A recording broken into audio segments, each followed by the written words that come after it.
Hey guys, and welcome. We are back with another live stream. I'm very excited to showcase today a best of 7 between WickD and Stormrunner. Going to be a bucket ton of fun. This is our first stream of the new year, so hope you guys had a fantastic Christmas, fantastic new year, and a good festive holidays in general. I had a really good time. I travelled home, hence why you haven't been seeing me so much here on the channel. Although I've been doing videos every day, we haven't been doing too many live streams. So we are going back to our usual live stream routine. Hopefully going to be streaming some more games on Twitch this week and another YouTube stream as well a bit later on with Total War as we kind of gear up towards Total War Warhammer 3. Where for the first couple of weeks of that game, I'm going to be going a little bit crazy. There's going to be many extra videos coming at you, many extra streams and all sorts of craziness. So I'm getting myself nice and prepared for that. We have WickD on the left-hand side. Looks like in our first showdown, it shall be Greenskins up against Stormrunner's Chaos. Now, these guys are honestly some of the funnest players to watch in the entire scene because they come with these crazy wild builds and often make them work. Storm is a little bit notorious now for this crazy Dark Elf style of play he likes to bring, and it can certainly cause anyone quite a few problems. So WickD certainly has a many tricks up his sleeve, and I've got a feeling we're about to see a load of pump wagons. I've got a big feeling. Both these guys said they're feeling in a bit of a meme mood, so there's a good chance we're going to see some pretty crazy and wild builds. We shall be fighting here on Pillar of Bone. Really excited to delve into this, and I've got something really cool to show you guys as well. What's up, Elgin? What's up? Hello, Carl. Hello, Hank. Hello, CJ. Good to see you boys here. I got something really cool to show you, so let me quickly... I'll do this again later in the stream, because obviously I know people will gather, but... boom. Right, there's me, but look what's now behind me. If I go this way, there's a giant duck on my wall saying, "Release the Kraken." It is incredibly awesome, and it shall always be watching over us as we do endure these battles. So let's hop back in. Looks like WickD already ready to rumble. It looks like he's quite eager, biting at the bit. Good to scrap. Let your memes be dreams. I absolutely love it. It is a pick 2 ban 0 system we're doing today. So you pick 2 factions, your opponent counterpicks you, and then you pick back from your remaining 2. Should be some good fun. Let's load into this first game and get the battle underway. Oh, what's up, man? It's all good. It is all very good. I'm excited to be back streaming again, which I haven't done, obviously, for quite some time. And just get into the swing of Total War Warhammer again as we build up to Game 3, which I'm very excited about. Currently going through post like TV show blues today. I finished a TV show and I was like, no, give me more. So I thought, hey, a little live stream is the perfect time for a bit of a comeback and you know, get me motivated once more. So let's delve into this battle. Pillar of Bone looking particularly awesome as always. Now it is the friendly territory of the Greenskins, or not very friendly if you're not a greenie, and it does mean that there's going to be a bit of a home field advantage. They are, of course, defending their lands. I don't know if the Greenskins really think that way, or they just think, oh, look, spiky boys, let's get them. So for the forces of the Greenskins, let's have a little look here for WickD's army. We have Skarsnik himself leading the battle line. Always good to see the Gobbo giving his glorious pet a walk, who is showing him some love back as well. I do believe Noblar is so old, actually, that he is starting to go a little bit blind, unfortunately. With a Night Goblin Shaman, let's get that information bar popped up. He's coming in with Vindictive Glare, and with an Orc Shaman with Gaze of Mork, as well as Here We Go, which is a good little tool set, but there's a lot of magic damage there coming from those double magic missiles. For the main battle line, it is Gobbos and Orc Boys galore, dotted all the way along, including the 8-peak loons and some Orc Biggins for a bit more muscle and punch. Over on this far side, we have a nice skirmish cav contingent, backed up though by Orc Boars. So we have double Orc Boar boys, and then a load of sneaky spiders, the Forest Goblin Spider Rider archers, including the Death Creepers and Morgrub's Mangy Marauders. And then, as promised, we have the triple Snotlin Pump War Wagons. They are really awesome to see in action. They're absolutely mental. These are the flapper variety, who do come in with some pretty cool animations indeed. I love the little Noblar attached to the front, just going to be bounding it back and forth. Let's make sure, yeah, they are all moving quite. I thought there was a little bit of lag there, but looks like we are indeed safe. For the forces of Storm, it looks like he's gone pretty bad to the bones. We, of course, do have cavalry are guarding the flanks here. You kind of have to against the Greenskins because you're 99% sure they're going to bring some of their own. And to try to counter-punch them as much as possible, we have Chaos Warhounds of Poison as well as some Marauder Horsemen on the left-hand side, and a similar situation unfolding on the right. We then have double Chaos Knights of Lancers. These guys are so rock and roll with their flaming steeds and mighty skulls mounted atop of their shoulders and heads. They are looking looking pretty ferocious. Kind of a good embodiment in general of the Warriors of Chaos. With another front line of Forsaken, which certainly is going to be wanting to take any of those arrow shots. There's not that many Chaos Warriors here. We do have some Chosen backing up with great weapons. It's gone more elite in kind of quality over quantity. Up in the skies, we do have a Chaos Sorcerer Lord of Metal on a two-headed dragon. This could really be an album cover. This guy just riding into battle on the Corrupted Beast, which was once majestic, unfortunately, has now been felled by the Taint of Chaos. Coming in with Final Transmutation, we also have Plague of Rust and Searing Doom. Pretty good tool set if I've ever seen one. I'm really excited to see how this does unfold. I always forget Skarsnik does have the ability to actually Vanguard deploy, and he's going to be taking a frontal approach here, leading the Goblos from the front with his sneaky schemes. Yes, yes. Meme away. Yes. Looks like these guys are ready for it. I have a question. I've seen Double Giant, Triple Halberd work against vampire counts.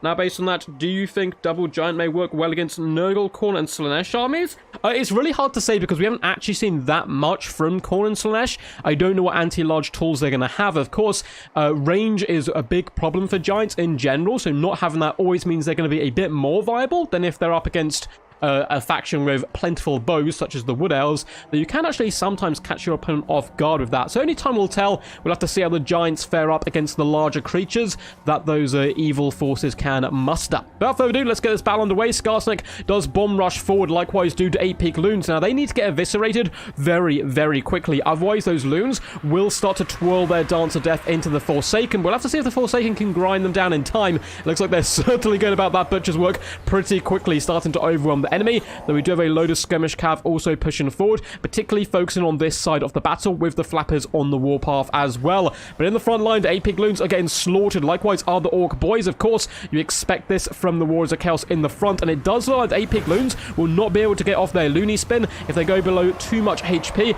they will, unfortunately for them, not be able to use that cast. So we do get a big fat Plague Rust go down on the orc biggins, lowering their armor to a mighty 0, and the Chaos Knights lance in, slaughtering beasts where they stand. Oh my god, that is a butcher in the front. We do have a counterpunch of orc boar boys coming in. They need to be careful though. The Chaos Sorcerer Lord certainly can dish them up quite nicely. Now in the front, 8-peak loons, only 10 kills. It's not often you see that from them. Forsaken over to 112 already. Chosen are fighting in the front, but they're against all the Snotling pump wagons as well as some of the characters. We need some support over here for Chaos, but they're currently busy dismantling the rest of the greenskin build. We can see the orc boar boys just legging it, getting out there as quickly as possible. They don't want to mess with a dragon. They didn't sign up for this. They signed up to kill some little humies. The Forsaken are driving away the Orc boys, doing a decent job. We are about to get a big old fat juicy Searing Doom come down. You can see the greenskin player does pull his troops as far away as possible. Though a few of the boys are also caught, and the Chosen are well and truly surrounded right now, but they're still doing a decent job. The Orc Shaman's in here, the Night Goblin Shaman's in here. The Chaos Dragon could probably just swoop down here and finish the enemy casters, but there's a big problem still in the form of those Forest Goblin Spider Rider archers. Now we do have the double Chaos Warhounds of Poison starting to lap them up from the rear. We also do have a load of skirmish cav on the Chaos side of things. They need to be careful. They need to protect this Chaos Sorcerer Lord where possible, because that could be the answer to winning or losing the game. And a big fat vindictive glare followed by a deadly salvo of rusty arrows from the Forest Goblin Spider Riders, doing some pretty big damage there. But in comes the dragon, swooping upon the little goblin and just breaking his bones with one foul swoop. Snotling pump wagons also struggling. Chosen being quite fantastic there in the middle, just being such a good holding unit in the center. In the distance, it does look like the skirmish cav have united for Chaos to overwhelm the orc boys. They need to get back here as quickly as possible. The main threat to them right now is the enemy skirmish force, because we have a fermented fungi going down, and this could be a big turning point for the greenskins. Skarsnik is an anti-large lord. Yes, he's a little gobbo, but he certainly packs a big old wallop, and the Chaos Sorcerer Lord is rampaging. All these archers want to be pouring on that fire, but beautiful play here by Stormrunner, using the Forsaken just to drive back the Spider Riders with the help of Warhounds and more Forsaken coming in from the sides. But the dragon does break and is very close to going down here. In come the Chaos Knights, and they do manage to stop the Snotling pump wagons. That will allow the Chaos Sorcerer Lord to flee, but he unfortunately shatters just in the nick of time. Really bad timing there for the Warriors of Chaos, but despite that, I think they're in a pretty commanding position. The Chosen are now hefting those mighty war axes onto Skarsnik's head, and you would think they'd be able to run them down. The Orc Shaman's also being driven off. Can the skirmish cav claw their way back into this game? It's certainly going to be tough, but taking down the enemy leadership is certainly a fantastic way to do that, but there's still so many Marauder Horsemen left on the battlefield, and that is very scary. Chaos Knights as well have 120 armor with bronze shields. They are no easy threat to take down there. Now, the Chaos Source Lord did go down. You can see Skarsnik is desperately trying to take down the enemy skirmish cav, though the Forsaken and Chosen are nearby. Those pump wagons are going to cause all kinds of problems now to the relatively low leadership of the Chaos, considering they've lost their Lord. But the Greenskins, oh, it's looking pretty rough. Them. The Chosen hit so hard. I've been very, very impressed with this unit in the center. I think they've been pivotal so far to the success of the Warriors of Chaos, and they're up to 2,300 damage value here. Chaos Knights do lower their lances, looking to charge in with a beautiful thunderous charge. Look at this glorious cinematic as the Greenskin forces do get tangled up by the skirmish cav, moving into hand-to-hand combat to pin the enemy in place to allow those horsemen to come clattering in, and I don't think there's any way back in this for the Greenskins. But saying that, is a shaman alive somewhere? Could we see a big spell to change the tides? I don't think so. It is kind of what you see is what you get, and they are surrounded by the brain beasts of the Chaos, and yeah, all the Greenskin main force here just starts to buckle and break, and Skarsnik, he's trying his best, but surrounded by elite infantry, he's going to pop one of his tricksy traps, go for a little smoke bomb, and try to get out of there as quickly as physically possible. Man, that was a fantastic way to start this game, and well played to Stormrunner taking the first game here in this best of 7 series with a cheeky 1-0 for the Warriors of Chaos. Now, Chaos Source Lord Mel, 479 damage value, not shabby whatsoever, and the elite infantry push was really badass. Look at the kills, 187, 125, 77, 82, very cool stuff. We've got 1,000 damage value, just shy of 1,000 damage value, and 405 on the Forsaken, but those Chosen, beautiful play, just holding the center whilst the flanks were secured and won. They endured so much, but likewise it dished out the pain, nearly 15k damage dealt, 2,513 damage value is very impressive. Chaos Knights both got over the 1,000 damage value mark of 78 and 61 kills apiece. Likewise, very healthy though in the later stages, so they had plenty more left to give. As for the Horsemen, 295, 356, 209, and 257 damage value, which you'd normally be like, oh, that's really bad, right? Well, they did their job. They kept the enemy skirmishers busy and kind of trapped and pinned in enemies in the latter stages of the battle. The Warhounds did a decent job as well. Low hundreds for value, but hunted down the enemy key targets. Skarsnik, 1.1k damage value. That little gobbo certainly wanted to try to tame a dragon. Unfortunately, it didn't go too well for him in the end. 450 and 70 value on the casters there. As for the infantry, in the low hundreds, unfortunately. Even the 8 Pigaloons, a unit you normally consider getting these big damage value, right, because of their fanatics. The Forsaken grind them down so quickly, they can't actually cast them. They're only getting 269 value, which is really bad news for them. Everywhere else, it's just kind of low hundreds. Even the skirmish cavalry, who survived for large portions of the battle, did kind of struggle, but the Snortling pump wagons were one of those saving graces with 14, 43, and 20 kills apiece. 930, 855, and 632 damage value. Unfortunately, it was all a little bit too little too late, and they did break their morale there. GG. All I wanted for Christmas was to use pump wagons and slay a lord. Well, he got to use both. He got to use both. May the best dwarf win. I love it. So, Oaken Hammer is up next. That was a really cool game. That was a pretty badass one to kick us off, so let's quickly update the scoreboard here. That is going to be a 1-0 so far to Storm. But remember, guys, it is the best of 7, so we have plenty more to give yet. We've got quite a few more games, hopefully, in the tank. And these guys are relatively evenly matched. So I'm certainly expecting to see some, back and forth between these guys and get some nice games in. What's up, Zypher? How's it going? Hope you're all good in the hood, as well as Dave with the White Lizard Champ. Hope you're doing all good. I've missed your Skaven replays in recent times, David. I definitely would like to see some more at some point. But I hope you guys are having a good time anyway over the festive period. I know we've kind of come to the end of that. Though we're still having bank holidays and stuff. I think yesterday was still a bank holiday as well for New Year's. Thanks for the reply, Doc. No worries, Aldrin. Always happy to help. Quack, quack. What stat changes and abilities gained would each of the 4 marks of Chaos give? I mean, it depends if they start, like, bringing that into Wars of Chaos, which would be kind of cool, I think, for Wars of Chaos rework, to see that kind of thing in the future. But what would I say they'd give? I mean, Khorne would definitely give Frenzy, right? Nurgle would probably give Regeneration, you would assume, or at least some kind of physical resistance. Or some kind of resistance in general, because they're kind of very tanky. Sinesh, you'd probably get a speed boost, and Zinch, you'd either gain a bound ability or you'd gain massive magic resistance. It's off the top of my head, like, kind of things you would assume you'd get.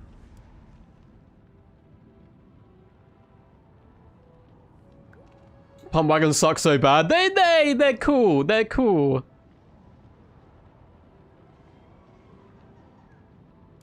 Yeah, the dragon went down pretty quickly, unfortunately. Stormrunner's going to be going at Tomb Kings and Empire. Not bad picks whatsoever. We'll have to see what WickD does unleash upon the world. Very talented Skaven player. Can we see him going Skaven against Empire and Tomb Kings? I could see it being possible. Tomb Kings might be a little bit rough because of the fear, of course.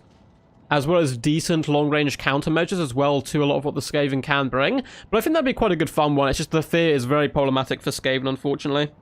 It can be a little bit rough for them. A little bit rough. Let's make sure none of these guys have asked any questions on Discord. I think we are all gooder. Looks like we are. Awesome stuff. So I'm thinking as well of doing a couple of invitational tournaments relatively soon. Just some like smaller 4-man ones. And we do need to get the DBD season trying to wrapped up as quickly as possible, really, the Death Before Dishonor one. Just because... of course, with Total Warhammer 3, that's going to change a lot of how that format will be played. I don't want anyone who's qualified with the Game 2 stuff then be chucked into Game 3 and all of a sudden not be able to play because they don't have the game or whatever like that. So it looks like WickD is going to be going with Clan Ungrund, going for the old big ball play there of whipping out a sub-faction nice and early. Love to see it. Love to see it. So, Tomb Kings and Empire, these are both really bad. God, I let myself open to that one, didn't I? Said Storm. Yeah, so that's actually really, really bad. So both Empire and Tomb Kings struggle heavily here up against the Dowie. Now, if I were to choose one, I would go Tomb Kings. I think mass kite and chariot spam is basically the way to go. Bring like 4 units of your shop D, couple of, some chariots, basically no infantry, maybe some infantry. And some skeleton horse archers to kill slayers, and you just shoot key targets and then ramrod the infantry with the chariots. But it's certainly easier said than done. It's still certainly a pretty bad matchup for Tomb Kings up against the dwarfs, but we'll have to see. We'll have to see. Now, of course, there's a big temptation here for the dwarfs to go with an Ethereal Lord. One, it's very funny that you can bring an undead dwarf hero to the battlefield, but Archon is almost always picked, and when he is picked, of course, Spirit Leech is never far behind them. We do have a sub-faction pick here. Follows of Nagash. I can't remember which one Follows of Nagash is. Is that Archon? Maybe it is. Let's go, champ. Sub it up. Fun fact, I have less Lord choices than Norska. That is true. That is true. That is worrying when you have less Lord choices than Norska as well. It's really nice to see Forsaken on Chaos Knights doing really well. Yeah, Storm's really good with his Chaos Knights.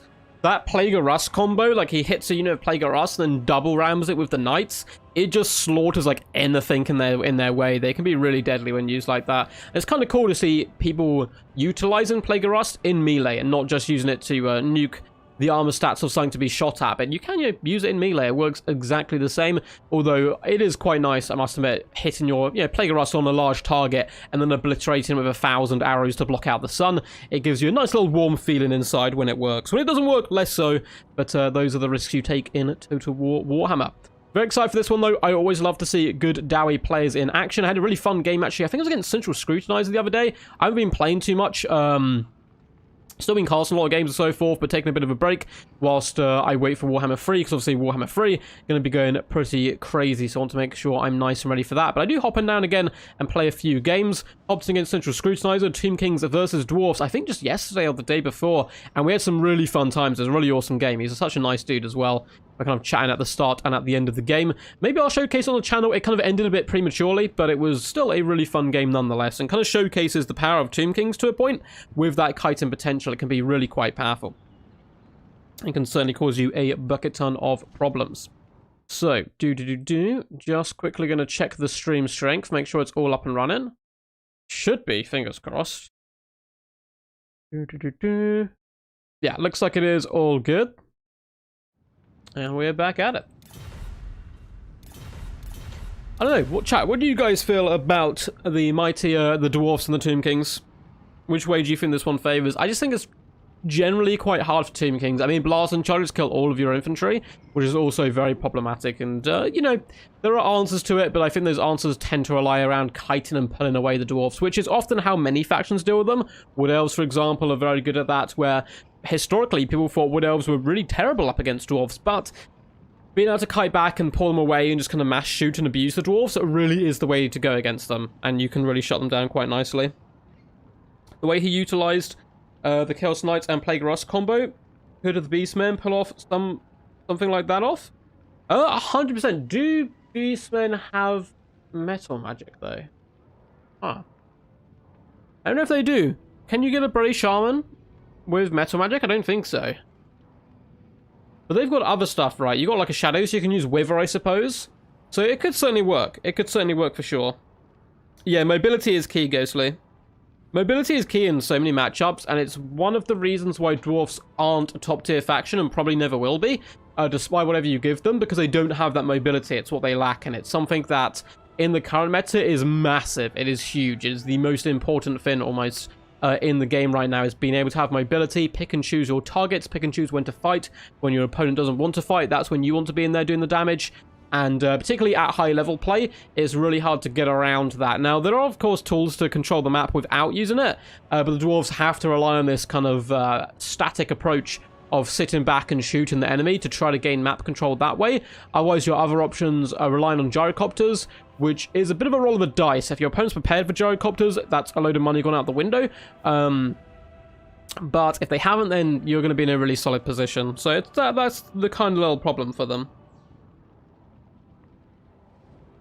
At least the dwarves don't have Burning Head against Tomb Kings. I love how this has become a meme. Burning Head is very good against Tomb Kings. It's not quite the end all. But yeah, there's no Burning Head. They do actually have access to a Fireball, if I'm not mistaken, though, with one of the rings. Actually, no, maybe they took that out a long time ago. I think now they just have the Fire Ring of Foray, which, hey, is like a mini Burning Head, so they can still bring that to the table. Looks like the boys are ready to rumble. Appreciate you guys, though, checking in today, tuning in and vibing with me on the return. Good to see. I think Turin might be streaming at the same time, but good to see him as well back actually doing Warhammer content. I have enjoyed his Age of Empires stuff though, nonetheless. But also good to have more people streaming multiplayer once more, and the community seems to have a little bit of a buzz recently. I don't know if that's the hype for the next game, but I've seen like everywhere, like tournaments kind of getting populated again and stuff, which is really awesome to see. Anyway, here we are on Oakenhammer. Our forefathers fought upon these grounds to rid the world of evil, and once again the dwarves shall be marching to take the enemy on in what is going to be a rather interesting build from Storm. But let's quickly delve in first to WickD's Dowie build, because he's on the back ropes and he needs to swing back pretty hard. It looks like we have a Slayer Rush build. This is going to be very fun indeed. So we have Belagar Ironhammer coming in with his Oathstone here, pumping himself up there and chanting at the skies. Double Master Engineer, both coming in with Fire Ring and Flash Bomb, and they've got a load of Slayers, so just a bucket ton of Slayers, including the Dragonback Slayers, and then triple Giant Slayers. We also have one unit of Buckman Rangers, and that is it. It's just a big old Slayer Rush with double Master Engineer, Belagar, and one unit of Rangers. I absolutely adore it. Now, Slayer Rush isn't actually bad, by the way. Slayer Rush can be pretty good. Bow Shop and so forth are often used to kite the enemy, and likewise Chariots are used to punish dwarves, so it is a meme, but it's not that terrible. Now, a big problem for this would be enemy skirmish cav, particularly the range ones, but it does not look like we have any here for the forces of Stormrunner. Instead, we have Skeleton Warriors in the front alongside the Kepra Guard. We have a Necrotect currently hiding behind the bouquet of a Hero Titan. We have double Fellbats up in the sky and a load of Skeleton Chariots, so 1 and 2 Skeleton Chariots, and Archon the Black waiting in the wings. Now, Archon the Black's going to be very, very deadly here because he has the Purple Sun. If he can make those Slayers bunch up, that will be a devastating blow to them. He's also coming in with Soul Blight as well as Aspect of the Dread Knight, with the Tomb Blade of Archon, Staff of Nagash, and the Liber Mortis. I think that's it for his build. We do actually have some Sneaky Snakes, the Stalkers over in the wings, as well as the Hex Wraiths. And on the left-hand side, we have the Dire Wolves. Very interesting build now. The Hex Wraiths will cause this build a lot of problems. The Anti-Large will help out, though. Despite the fact they're ethereal, you still get that bonus versus large. And they're going to have to do some really effective cycle charge in here. I'm a little bit worried for this Tomb King build up against this Dwarf build. The Purple Suns are going to have to be huge, but that will rely, of course, on the Dwarfs bunching up far more than they probably should do. Since Cathay gets flying artillery, I think it's only a matter of time before the devs give dwarves the Thunder Barge. Hey, I'd be all about the Thunder Barge. I think the Thunder Barge would be great. I don't know realistically how good a Thunder Barge would be because a large, slow-moving flying target seems like it's going to get obliterated from long range relatively quickly or taken out by enemy flyers. But if they can make it competitive, I'd be all for it. I'd also love, this is kind of more of a like a fantasy dream, because it's not actually in lore anywhere or anything. I would like to see gyrocopters, where on instead of the gun being on the front, maybe you can keep one of the smaller guns, but not like a brimstone gun or anything. And on either side, you have an Iron Drake holding on with a flamethrower, and they like flame the ground as they go by. It would be so freaking awesome. It'd be so cool. So good luck, have fun. Always good to see good sportsmanship. Of course, these guys are clan mates and they know each other very well and have played a lot before. So always good to see good sportsmanship nonetheless. Now, the poor little bats aren't going to have too many targets. They do, of course, have the Bugman Rangers. They can tussle with the Slayers, at least for a while, and annoy them as much as possible. But boy, oh boy, this is going to be a tough fight for the Tomb Kings. Now, we do, of course, have the Shem's Burning Gaze, as well as the Spirit Leech. Can pop those on the Master Engineers and try to get them off the field as quickly as possible. Certainly, it wouldn't be a bad idea. And likewise, the Kepler Guard are going to slaughter so many Slayers. But I think I know where those fire rings are going to go. Straight down the line of this infantry. They've got that weakness to fire, and they can really take quite a few blows. So what we're going to see WickD do here, push in with the Giant Slayers to pin them in place, and I'm almost certain that's what the Master Engineers are going to be wanting to do. Now, we do have the Bugman Rangers, which have 2 units. I thought there was only 1, starting to unleash fire upon the enemy. Skeleton Warriors are bumping and grinding. Likewise, Fellbats are chasing down the Slayers where possible, and the snare is slowly being encircled here with all the Tomb Kings coming around on the different flanks. Now, you can see the Kepler Guard there did get hit there, unfortunately, by a fire ring, taking some massive damage. Liber Mortis does go down, though, and they are dishing out the pain a little bit themselves. Up to 18 kills. We're about to see the first purple sun of the day go down, and it's about to catch out a bucket ton of Giant Slayers. Oh my god, the devastation! That unit is just being butchered. Likewise, though, the Kepler Guard take a bit of friendly fire, but they certainly get the better end of that trade there. Belagar Ironhammer doing a fantastic job up against the Hero Titan, really struggling, unfortunately, against the Giant Slayers and the pressure from the Bugman Rangers. But the Hexgraves have got in the back line, likewise have the Stalkers on the left-hand side. Chariots did get bogged in, but they were able to be saved here by Fellbats and Warriors. A lot of the Slayers are starting to bite the dust, and Ark in the Black, of course, has such a big mobility advantage over this dwarf build. He should really never be getting caught here. Now, the Hero Titan is getting a restore popped on him, which is nice to see. You can see Belagar has started to take a little bit of damage. The Slayers on the far flank were able to succeed and win, and we're about to see the first, or the second firing come down now on the Kepler Guard. They've been such a good unit in the central formation, much like the Chosen were in Game 1 for Storm, but it does look like they will now be eventually biting the bullet. Fellbats, as well as Direwolves and Chariots, all going down in the back to try to rid the world of the Bugman Rangers, but the Dragonback Slayers are nearby, and they're causing so many problems. But we're about to get a massive purple sun. Oh my god, look at the amount of dwarf units it caught. 1, 2, 3, 4, 5, I think 6 are in there. That is absolutely insane work, although many of them were able to spread and not take quite so much damage as initially feared. Hexgraves will be moving in. They're going to be, of course, quite problematic. Chariots looking to overrun the Bugman Rangers. This hero core could be quite tough to take down in the later stages of the battle, particularly if the Hero Titan goes down, and he is certainly looking worse for wears. Still has over 1,000 HP, though. If he can get another restore popped on him, he may be there's a chance he can come back and live to fight another day, but I don't know if we even have the Necrotech left stand, and it's kind of hard to see here in the madness. Looks like we do. Hexgraves do pull back out. We do get a lovely Skeleton Warrior summon coming in by Ark in the Black here. That would hopefully support the Hero Titan, but it looks like he's kind of getting stuck in there a little bit too much, and is going to be crumbling it down to naught but paste. Firing does come in, doing some decent damage, also some decent friendly fire damage. The mighty Hero Titan, unfortunately, crashes with a big old puff of smoke coming in. We're about to see the Ushopti summon used as well once again on the Slayers. Very close game so far. In the back line, the Hexgraves do eat, unfortunately, a flash bomb. Lovely, snappy counter punch, though, by Storm, coming with the Liber Mortis, as he does attempt to swarm the Engineers and Rangers. The Stalkers are chasing one unit as the Hexgraves pin in the enemy. Arkan might even want to start engaging with the Master Engineers in hand-to-hand combat. It is looking slightly dwarf-favored at the moment, I would say. I mean, a flash bomb goes down again on the Ushopti, lowering their melee defense to a rather pitiful 11 there. It's going to allow the Slayers to chew through them quite aggressively, but the majority of the Slayers starting to look a little bit worse for wear and getting weakened here. Necrotech needs to be careful. He's in quite a dangerous position.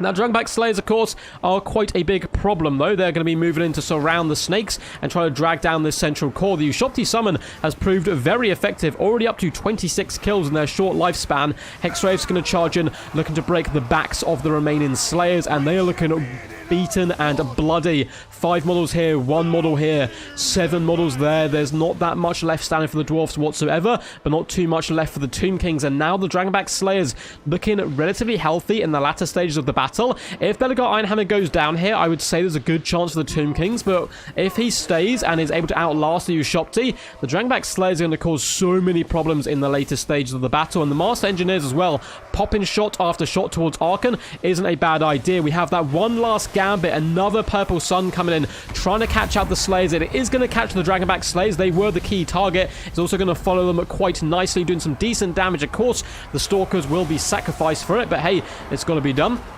Hexwraiths will be moving in to save Archon the Black here, breaking the last of the dire resistance on this side. We do get a big fat fire ring come in. Looks like the Hexwraiths were attempting to pull back and dodge. Unfortunately, a few of them getting pinned in there by the mighty Dwarf Lord himself. The Stalkers desperately trying to pull back the Engineers. Archon probably has to engage with the Engineers in combat now to really finish them off, and he's definitely got a bucket ton of skeleton summons left in him still. We've only seen, I think, 1 so far, and saving them for the late game is certainly a good gambit, but there's a lot of characters left. I do worry that that's going to be kind of what overthrows the Tomb Kings here, and the Hexwraiths I do not believe have any way of healing, unfortunately. Otherwise they'd be so useful right now. So I'm going to be pulling back. We do get a flash bomb go down on Archon the Black as well as the Snakes, as the Master Engineer is barely clinging on for dear life. Hexwraiths do move back over, and another fire ring is going to go in, although this one catches a decent amount of troops. My Ovestone is popped as well. Dragonback Slayers continue to fight to their deaths. What a scrap this has been, but I don't think Archon's got enough left in him to really drag down all these characters. I mean, the Dragonbacks are nearly spent, though. Hexwraiths eat yet another flash bomb, which is really nasty. The fact you're allowed to have a flash bomb in tournaments is so scary. Yeah, I don't know if they need changing or not, but they can take Renaissance plus double flash bomb. It is really disgusting. Bugman Rangers have been forced off here. Archon the Black will have to stand and fight alone. I don't know if his skeleton warrior summon was on cooldown. I expect it most likely, but it looks like unfortunately he is going to bite the bullet there, and very sad stuff indeed.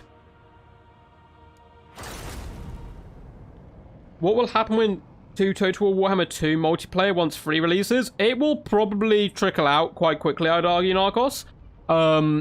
I think they're trying to implement the new, or the old factions, like Dwarfs and Tomb Kings, for example, into Warhammer 3 quite early on in Total War Warhammer 3's life cycle. So I think most people will be kind of tied up with the new factions till then, and they just wait for the new ones to come in. At least that's what I expect. I mean, I'm sure there'll be still some people playing it.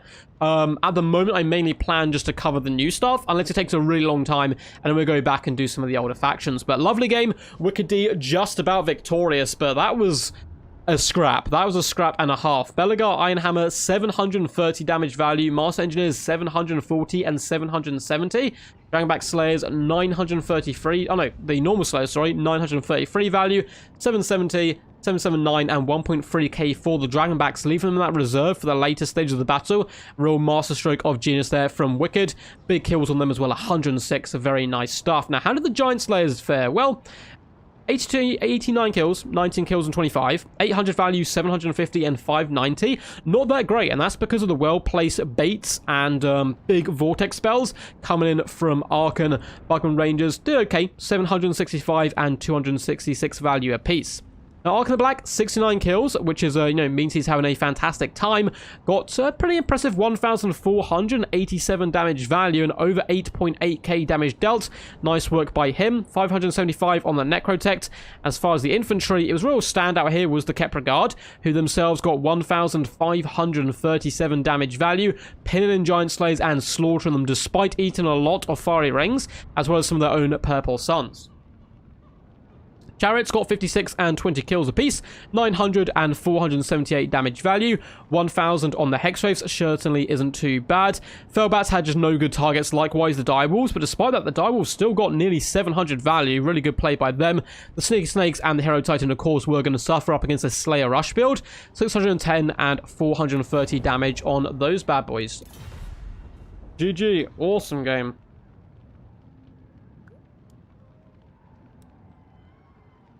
Be right back, using the bathroom real quick. No worries. Nice with sons. Yeah, man. That was crazy. That was crazy. So, let's quickly move the map. And let's go. What map are we feeling today? I am thinking... We'll do a bit of Tower of Hoeth. I haven't seen Tower of Hoeth in quite some time. Tower of Hoeth will be the next map.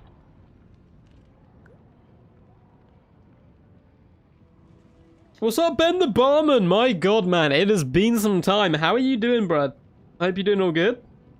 Yeah, Mr. WickD is indeed playing in the best of 7. And he wanted to go all the way, it looks like. So he was 1-0 down there, but he did just claim a victory with a rather fabulous Dowie build. So it is going to be 1-1. Very excited for this to hopefully continue and just go on more and more. Oh, looks like I have been pinged on Discord. Hopefully it's nothing important. It's in a language I don't understand, so hopefully it is nothing important because I have no idea what's going on. So WickD is going to be picking up Bretonia and Lizardmen. Going to be quite fun. Storm going for Norska. Okay. Norska versus Lizardmen, I personally think is quite a bad matchup for Norska. They've certainly come a long way in learning how to deal with the Temple Guard Doom boxes, but the little Skink Chiefs on Pterodons, you gotta trust me, people never believe me. Skink Chiefs on Pterodons dominate that matchup. They are so freaking amazing in it. But, you know, we'll have to wait and see what these guys have in store for us.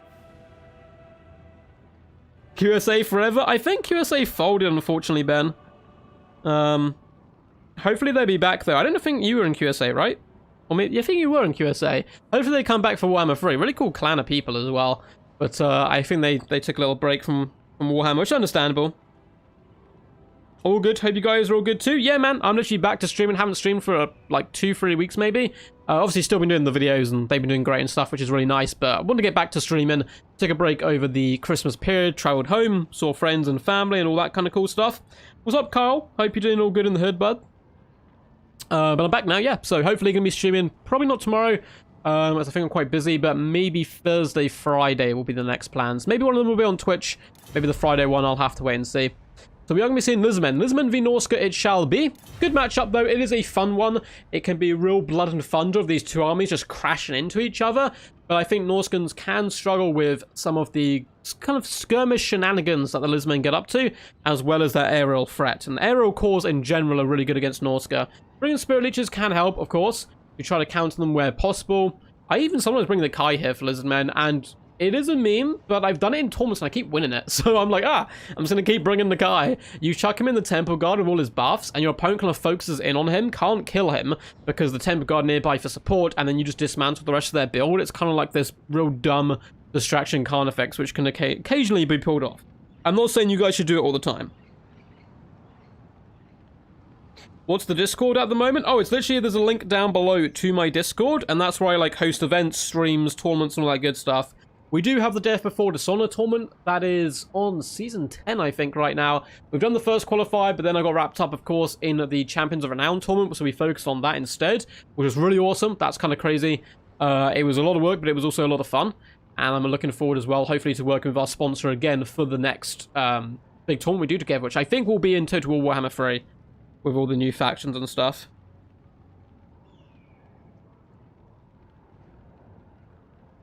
Awesome, Kyle. Thank you so much, man. I'm glad you're enjoying. My aim for Warhammer 3 is to have, like, a faction guide kind of ready to go, or, like, out, like, pretty much on release, or, like, as soon to release as I can physically get it. Do some guides and stuff, because I really want to push the multiplayer scene is really hard early on in Warhammer 3, try and get as many new people involved as possible. Because I think it's got so much potential. I just really hope that it gets, you know, we can back it as a community, and then hopefully that'll jack more people in, and it's be, you know, good for everyone. More players means more ideas, means more tactics, means more kind of variety in builds and styles of play, and it makes it way funner to play and also way funner to cast as well. So I'm really looking forward to it. Just, it's going to be the biggest shake-up that I've ever had, because I came to this game partway through Warhammer 2's life cycle. I didn't even get to see the jump from Warhammer 1 into Warhammer 2. Cool. It looks like Stormrunner is ready to rumble. WickD just saying he needs a second to kind of hone his skills here. I'm expecting the Kai, I'm not going to lie. I don't want to put that pressure on Wicked, but I know he's been memeing quite a lot today. You have the full Slayer Rush, which is very good, as well as the Snotland Pump Wagon Rush. I'm expecting like a Nakai Croc Score Rush or something crazy. Something crazy like that. But Tower of Hope, really fun map. There's some sneaky shenanigans you can do, of course, with about a third of the map being dominated by the woodland terrain. And on the far side as well, you can actually see in this picture here, a glorious elvish fortress where you can vanguard troops into. I just love like vanguarding like Illyrian Reavers in there and then have them sally in forth to come help you when you're kind of getting battered and as the high elves. It's really good fun. Very fun, very thematic, all that good standard stuff. You're waiting on Game 3 to properly get into multiplayer myself? The games are pretty rough in 2, tough to learn when you just get rolled all the time. Yeah, like, this is kind of a bit of a problem with games which have been around for a long time, is people have got the meta down, particularly when there's no, not any, like, big changes coming anymore, no big DLCs or anything. People know what they're doing, they're very good, and there's not a huge amount of people playing it, because it's just those, you know, players who've been playing for years or gotten very good at the game in the tournament scene and so forth. They're, like, the ones left. Whilst we're waiting for like the new game to come in. They can be a bit rough starting out, unfortunately, at the moment. But that's the same for a lot of games. I heard that about like so many. Like I think what's the biggest game in the world? The MOBA game, League of Legends. That was it. Like League of Legends, is like the biggest game in the world, but apparently it's like terrible for new players, despite it's huge, because they just can't get into it because everyone's so good because the game's been out for like 10 years or something, and it's still very popular. It means people have just honed their skills so much. When a new player comes in, it can be a bit of a steep learning curve. But honestly, if you have the game and the DLCs, I would recommend dabbling. You don't have to play, you know, serious or competitive or anything like that, but just playing some quick battles, playing some games with friends, opening up a lobby and just having some fun chilled games might be some nice preparation for Game 3 in advance, you know? Dwarves and Cathay in the box formation, maybe the hardest to crack in a team 2v2. Yeah, if Cathay gets healing magic, I'm not expecting them to get healing. I don't think it would work lore-wise, I'm not sure. If they got healing magic, that'd be disgusting. Healing up dwarves is always nice. Cool, looks like WickD is now ready to rumble. Gonna have a quick sip of my drink as we get underway. That is the good stuff. Let's have a big fat stretch as well. Ugh. The Tower of Hoef. Unfortunately, going to be getting looted here by the Norskins, I would say. Maybe the Lizardmen have come to protect the tower. Maybe it holds some significant place in the heart of the great plan of the Old Ones. I don't know. Maybe they just want to protect the High Elf buddies, or maybe they're here to loot and raid the High Elves who have probably stolen 1 or 2 lizard trinkets from them over the years, and unfortunately the Norskins have just got in their way, which is a bit of a bad timing. I wonder if that's ever happened before. I mean, I'm sure it has in history where, like, 2 rival factions have invaded someone at the same time and accidentally bumped into each other. That's got to have happened at some point. I once had an idea for a story where 2 bank robbers, or 2 different groups of bank robbers, attempt to rob the same bank at the same time on the same day as like a short for I think it was like not an animated short, I think it was a film short for my uni course, which was good fun to write. But anyway, let's delve back into this. For the forces of the mighty WickD, he has gone for my favorite lord in the game, trying to win my heart, I see, and trust me, it will work. We have Crocky G with Hand of the Gods, looking ferocious and beautiful, and standing rather awesome surveying the battlefield on this kind of little lump is a Sora Scar veteran to help protect him, and a Skink Priest of Heavens coming in with Chain Lightning and Harmonic Convergence. For the main battle line, we are going to be having, it seems like a load of skinks on the flanks with Saurus in the middle. So this is quite a common formation you will see. A bucket ton of Saurus warriors in the middle, skink cults with javelins guarding the flank, and sometimes being deployed behind them to ensure they can get those javelins off. We then have a massive flying air corps in the form of Pterodon riders dotted all the way along, plus a Coatl whose main job today is going to be protecting this Arc of Sotek and kind of hiding it on the warpath and the approach, but more importantly to shut down enemy javelins, which is so common in this matchup. Now for the forces of Norska, we have some Marauder Horsemen on the right-hand side and some on the left, bringing some nice balance to the build. Norska and Warhounds in the back, and in the main front line, it is basic, cheap, and cheerful Marauders on the flanks, but in the center, it is the Marauder Champions. These guys have been forged in the fires of battle for generations, and they're ready to carve their way through some scaly skin and eat some little skinkies. Just behind them, we do have some Familiar Warriors. Really awesome to see that we have the double there, as well as some Marauder Hunter Javelins just behind them. We once again have a Shaman Sorcerer of Metal with Plague of Rust, Searing Doom, as well as Final Transmutation. This is a really fan favorite pick, it would seem, from Storm, who loves bringing this and loves these big hard-hitting rush factions as well. And then we have Frog leading the battle line. We'll have to see if he can pull off his kind of magic he did before with the Warriors of Chaos. If you can play Chaos, you tend to be able to play Norska as well. Very similar play styles all round. And I think Beastmen as well can be dragged into that mix, where you have to master units using skirmish cavalry as well as the bomb rush. And once you've done that and got that down, I think they're some of the easiest factions to kind of learn and play. One of the best ones to hop in. What's up, Storm? Hope you're doing all good, champ. Quack, quack, Mr. Fimo as well. Long time no see, guys. Really awesome to be back streaming. I am enjoying it quite a bit. Quite a bit indeed. Got some plans for some bigger streams as well later on. I'm going to be doing a big charity stream. I don't know if that's going to be this week or next week, because I do need to get permission from the person to actually fund a charity stream. But someone I know is doing a charity run, and I wanted to help sponsor them where possible. But glad to have you back, Storm. Hope you're all good in the hood. Heroes of the Storm is a better choice for new players, and not League of Legends. Yeah, I'd assume so. But I think, to be honest, that all those MOBA games seem relatively tough to learn with steep learning curves. But hey, we play in a game RTS, right? The genre, which is very hard as well for newer players. But I think hopefully Crave Assembly will be working on stuff to implement more people into Warhammer 3. And we did kind of do that as well, right? With our Teach Me Total War event, which was so much fun. I'm so fingers crossed that we get to do that early Warhammer 3. I think it'd be a fantastic way of bringing new players into the game. Good luck, have fun. Please don't have Famir rush me. Oh no. It looks like WickD knows what's up. He's like, don't have the Famir, they're going to destroy my Saurus. And he does have Famir. Now, of course, the Pterodons can cause all kinds of problems to this. The Horsemen, as well as the Javelins, need to be on the lookout for those Pterodons and shut them down and finish them as quickly as possible. But the double Famir is going to pack quite a decent punch. They do have that Armor Sundrin, so they will be able to drag down the Arca Sotek as well. But in come the Marauder Champions. Looks like some of the units in the trees were trying to be a bit extra sneaky in the form of the Norseman Warhounds. They have now been spotted, but there's not too much Lizardmen can do about them just yet. Javelins are falling back as the Source Warriors march on in their never-ending ceasing war to rid the world of chaos. And the World Champions are going to charge headlong into them right here.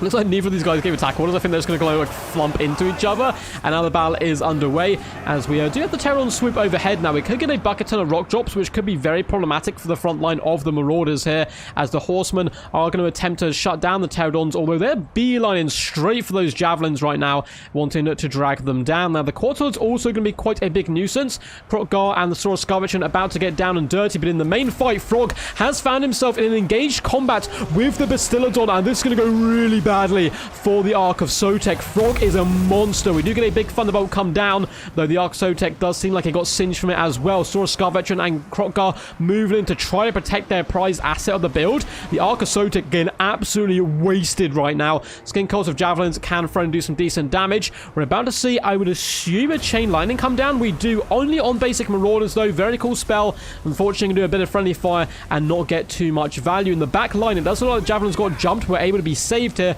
Quartel is hunting down that enemy sorcerer, wants to get off the battlefield as quickly as possible. We have, yes, another Chain Lightning come down the left-hand side, this one from the Quartel, doing some nice work. The Warhounds are feasting upon the souls of some poor little skinkies, and in the main fight, we do have a final transmutation overcast going down, catching so many important units. Now, Frog's being bullied a little bit. 3 single entities on one's not going to go well for anyone, and he has been dragged wide away from his Famir Warrior support, as well as the Marauders, but the Pterodons all taking that big final transmutation. That is such a nasty spell. My god, the damage value that Shaman Sorcerer must have got from that one would have been huge. We can see they're already up to 1.1k value. Krokgar is being driven away, and he takes a massive club to the back of his skull, and you can hear the cracking of bones and skin. He does pop cold-blooded on himself. If he takes one more big hit, he might be going down. However, the Famir Warriors have been able to punch through that front line and help assist, because he was looking like he might be getting a little overextended there. Krokgar might survive this yet. Pterodons are bomb rushing in with the Quartel in an attempt to save their Liege Lord. Warhounds are struggling up against Skin Cohorts, who are they're no pushes in combat. They can certainly fight a little bit. Javelins in the back are being shut down. No Saurus Warriors doing a decent job to hunt them, though we still have a bucket and a Horseman back here who can harass. Looks like a little slip up of the micro here from the Norscan player, but that is simply due to the fact he is trying to pressure so much here in the front. A Chain Lightning followed by Orion's Thunderbolt both come down, wasting some of the Marauders as well as doing some big damage to the champions, but Frog is looking so healthy, trying to hunt down the Quattle, who does manage to escape and get back up into the sky once more, but the Saurus Scar Veteran is all alone and surrounded by enemies. Frog's going to be moving in for the kill. He ignores Gary. He doesn't think Gary's even worth his time. Instead of driving towards Kroggar, Kroggar takes one look at him and realizes he needs to run home, as he left Grimlock there, and he needs Grimlock if he wants to fight the big Frog. Stormrunner regaining the initiative in this best of 7, taking that game back from WickD, which he got stolen from him, and now it is 2-1 to Stormrunner in this best of 7 series. Very well played to Wicked, very well played to Storm, some awesome games from both the lads, but it is going to be 2-1 to Storm, at least currently. As for WickD, I mean, I love the Kroggar pick. I am a man of the Kroggar. I think he is one of the funnest lords to do, particularly with the big old fat roll of the dice you can use with the Hand of the Gods. 500 damage value, though, and 0 kills isn't that pleasant. Neither is 350 value on the Saurus Scar Veteran. The Skink Priest tried his best, but really couldn't connect, unfortunately, with those Chain Lightnings. Now, the little Skinkies didn't, unfortunately, pay for themselves. The Saurus as well in the front, in the mid to low hundreds struggling. Pterodons up in the sky, again, mid to low hundreds. No one really performing too well, unfortunately, for the Lizardmen. Only 239 damage value and 7 kills from the Archosotek, who tussled with the wrong Troll King. 365 on the Quattle as well. My god, that was a real ruthless performance by Storm, with Frog coming in with 1,632 damage value. Only 0 kills, unfortunately, but hey, he was hitting the big targets, and he was hitting them hard. 1.2k damage value on the Shaman Sorcerer, a big standout for me in this battle. I think that final transmutation came just at the right time to break the hearts of the Lizardmen. They were never really able to recover from them. The champions, 64 and 23 kills of 535 and 558 damage value. Javelins with the 700 and 660 value. Horsemen, 480, 430, 430 and 350 value on them. Famir Warriors doing okay in the middle, 700 and 366 damage value, but they had plenty left to give. You know, they were so healthy in the latter stages of the battle still. Let's do Toothgrass Hill next. I haven't done that one in quite some time. GG. Toothgrass Hill is up next. So the race is on. Of course, these guys need to get 4 points to reign supreme. So let's quickly update the scoreboard. That is now 2-1 to the mighty Storm. And we'll let them know it's Toothgrass Hill.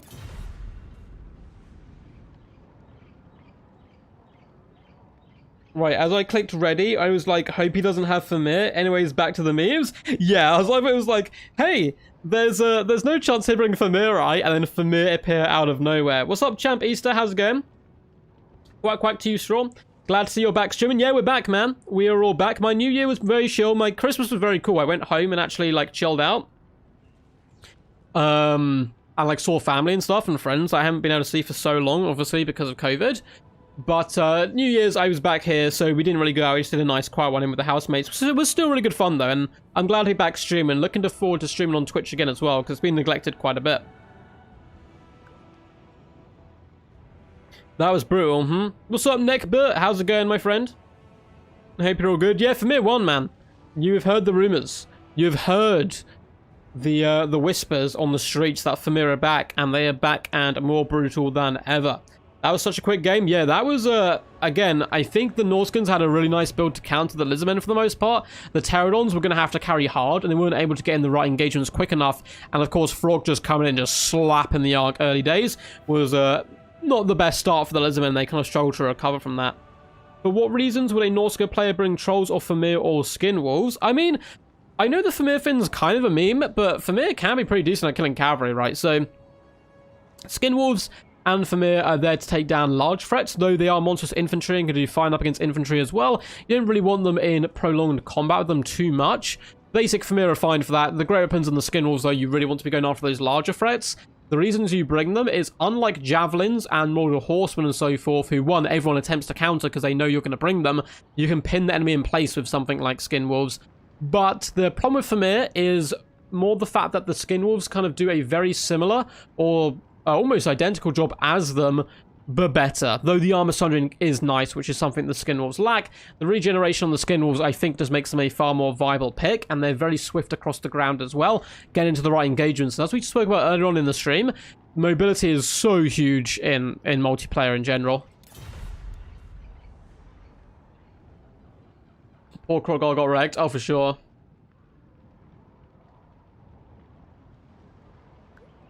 Oh, no, thank God. He's like, sorry for the Familiar Rush. No, don't apologize, man. Don't apologize. So, Stormrunner goes Bretonia and Vampire counts, and WickD just goes Bretonia, so we may see a Bretonia mirror match here, or it's Bretonia versus Vampire counts. Frog is the Troll King for a reason.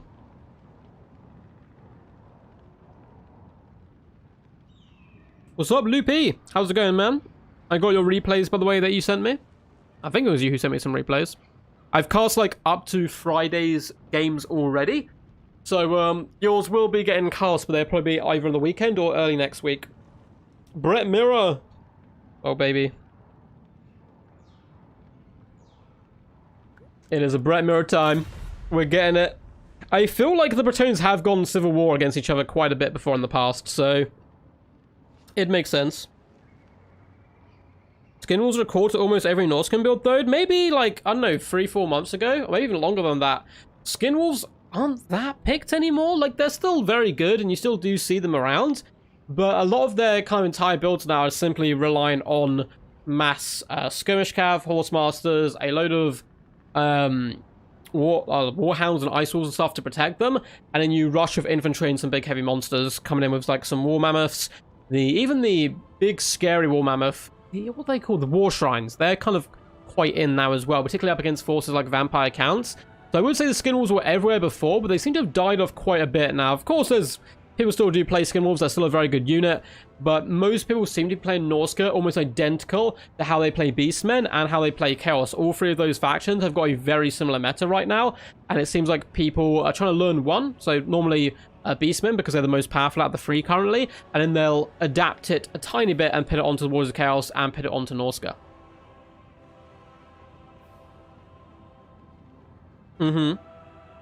Skin wolves suck versus infantry. They're not like terrible, but they're not there to like win the infantry fight. Use them to like rear attack and flank attack people and break up infantry more than having like a one-on-one engagement. Otherwise they get dragged down just by being, unfortunately, monstrous infantry without support, which happens to a lot of monstrous infantry. Normally you want them saturated on top of stuff, but because of how fast skin wolves are, they tend to serve kind of a different purpose on the battlefield. If you go basic for me, you can certainly saturate them on top of marauders to kill enemy infantry, but there's just better ways of doing it, I think, with mammoths, with sea fangs, with spells. There's just so many more options than the Thamir, and they tend to get overlooked and not used that much. I still think they can do okay and be pretty good. Mistwalkers, or Miststalkers, I think they're called. A very cool unit and can often catch your opponent by surprise if they can jump and surround something. The Armor Sundering's very tasty and can catch a lot of opponents off guard. In fact, Thamir up against Bretonia is not terrible to deal with the enemy cavalry, but the archers are very scary. But Bretonia versus Bretonia, it's going to be most likely in a competitive setting, Fey-Blob versus Fey-Blob with a load of cavalry, and it's just who lands their dwellers below best. Who gets those big engagements, who gets their Chalice of Potions off, who gets the dwellers below off. But these guys have been bringing some pretty awesome stuff, so I'm more expecting to see some Alberic play, maybe some King Leon Leoncoeur. There's plenty of potential here in this matchup for some crazy stuff.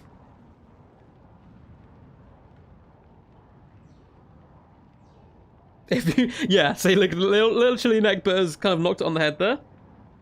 If you bring Wolfric or Manticore, Skirmish and more spam, you can squint and almost see yourself playing Chaos. Yeah, very similar meta, right, between Chaos and Norska right now.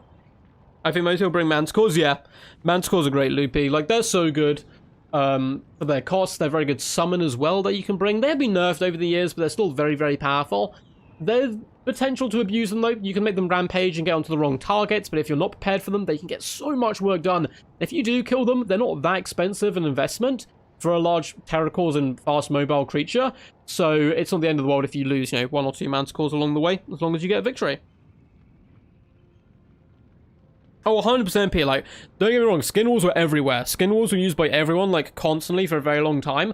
I think they garnered the nickname Wind Wolves at one point, but they've kind of fallen off a little bit, which is interesting to see. I'd like to see a resurgence of them as well, because just for the audience here, werewolves are way cooler than vampires. Those two always get compared. I'm always team werewolf. They're much more badass, much more ferocious, and much more cool looking. Looks like Storm is ready to rumble. Just waiting on Master Wicked now.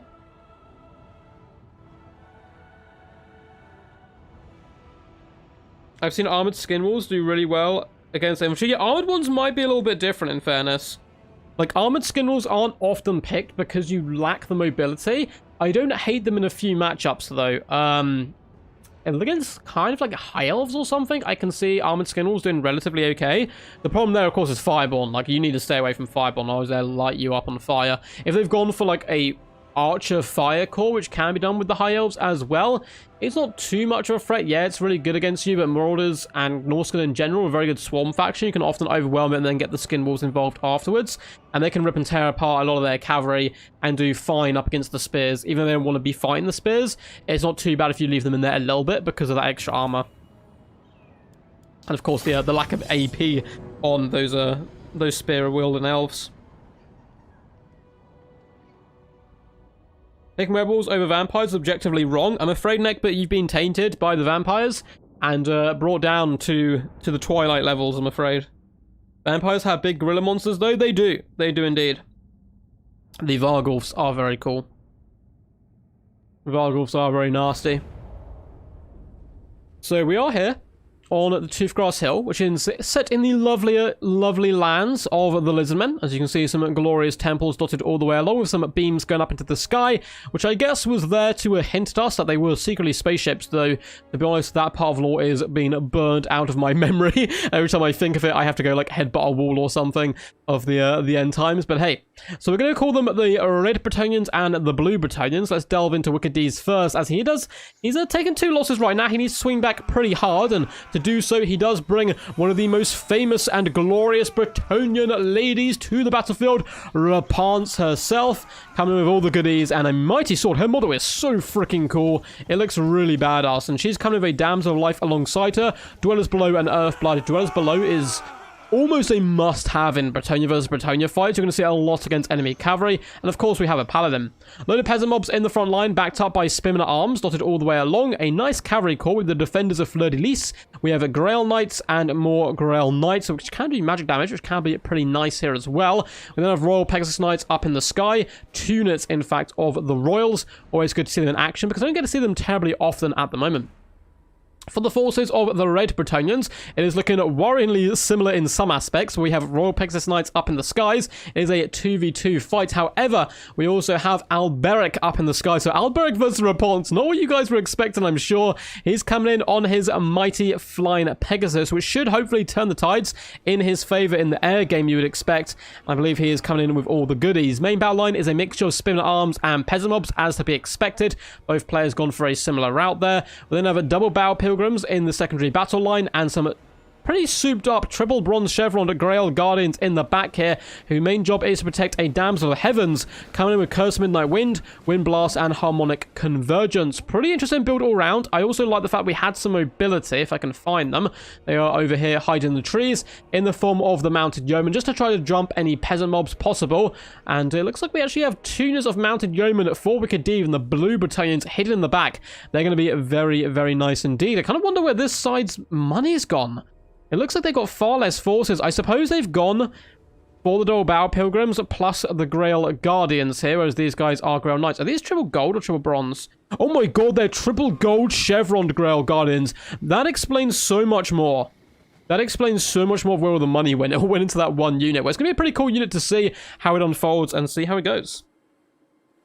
What's up, Aloys? Hope it's going all good. Rapon's about to lay the smack down on those peasants. She will certainly do a number on them. She's got a pretty cool blast effect as well she can bring in. Numbers over quality faction. Vampires have it all. They don't have range, I suppose. Well, you got Gaze and a Gash. I guess that counts as a range. It counts as a magic missile, but artillery piece, I suppose. But yeah, they didn't have a mass range or skirmish range or anything like that. If they get rid of the swords and the balanced power, I didn't mind them too much, to be honest. Having them popped in there. They probably have a new overlay in general. You'll notice this overlay changes whatever faction you're watching. So it's Bretonnia, so you can see the little Bretonnian symbols on the side. If you're Chaos, it's different. They'll probably do the same, I'd assume, for Warhammer 3. And we've actually seen some battle footage, so we can probably go back and check what they've done with the balanced power at the top. I can't remember off the top of my head, unfortunately, on what it looks like. Looks like they are ready to rumble. I'm very excited for the Pegasus Knight fight in the sky, but it is really going to favor Stormrunner here. Simply due to the fact he has Alberic. And as you can see, the Royal Pegasus Knights do stand alone. There is no support for them from the ground either. Do we have any spells which could even help them? I mean, I guess the Earthblood, but it's certainly going to be a bit of a rough fight in the skies for him. However, there's a lot more cavalry support for the forces of the Blue Bretonnians and WickD. Likewise, we do have those mounted yeomen in the back who could certainly cause one or two problems. I think they are just basic mounted yeomen though, no archers, which is a little bit problematic. But hey, rear charge and pinning the enemy in place, they will certainly still do their job, I'm sure. And the Royal Pegasus Knights are like, oh dear God, what have we done? What have we done? Although we are going to be seeing, it looks like a harmonic convergence goes on very early on Alberic. I think that's a little bit too early because I don't know if he's actually going to be able to catch the Royal Pegasus Knights particularly easily. Now, in theory, he should be able to catch up once they get their charge boost. There you go, you can see it coming in. They will be able to actually catch up with the Royal Pegasus Knights, but that harmonic convergence popped way early, and I don't think he's actually going to be able to get in there and do too much damage. Royal Pegasus Knights need a bomb rush to the front of the formation and try to get in here with as many troops as possible to bait the enemy down onto the ground. That's where your knights can support you, and these ground knights can try to make their numbers count because they have the better numbers in the cavalry fight. And you can see the Royal Pegasus Knights instantly bomb dive in what would normally be a terrible target in the Spinning Arms, but it's a trap. We want Stormrunner's forces to follow so we can hit them with the defenders, and that's just what we get here. We are going to be getting a big fat Dwellers below come in.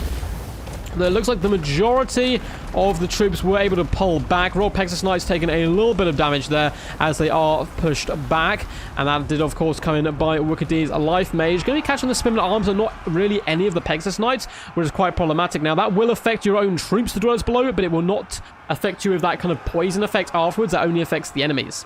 We can see the Royal Pegasus Knights have been surrounded down here on the ground by Battle Pilgrims and some Stormrunners of Royal Pegasus Knights. Again, that charge is massive, and you can see Alberic has even landed, taking the fight to the enemy, but Rapunzel, not one to ever sit idly by as men lose her wars for her, is going to be coming in, slashing and hacking at the back of Alberic, doing some massive damage as she has her own Royal Pegasus Knights coming in to the fight. We see her cast some of her magics with the damsel popping in as well. We have ground knights on the warpath, a big fat wind blast, very well timed there by Storm, catching the Spearman Arms. Very messy fight, and a lot of his infantry isn't able to get into the fight, and we do have some mounted yeomen for Storm, but they're in the wrong place. They need to be over here helping out in this main big blob.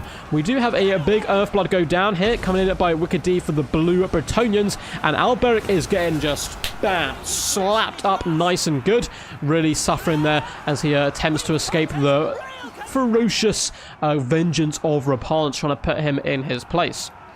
Now in the main fight, you can see the triple gold chevroned Grail Guardians are pushing back the enemy, driving back the defenders of Fleur-de-Lis and the enemy Grail Knights, doing a relatively decent job there in the central pocket. But the air game may well have been lost due to the glorious baits coming by WickD. We do get a Curse of Midnight Wind come down, but it is a little bit too little too late.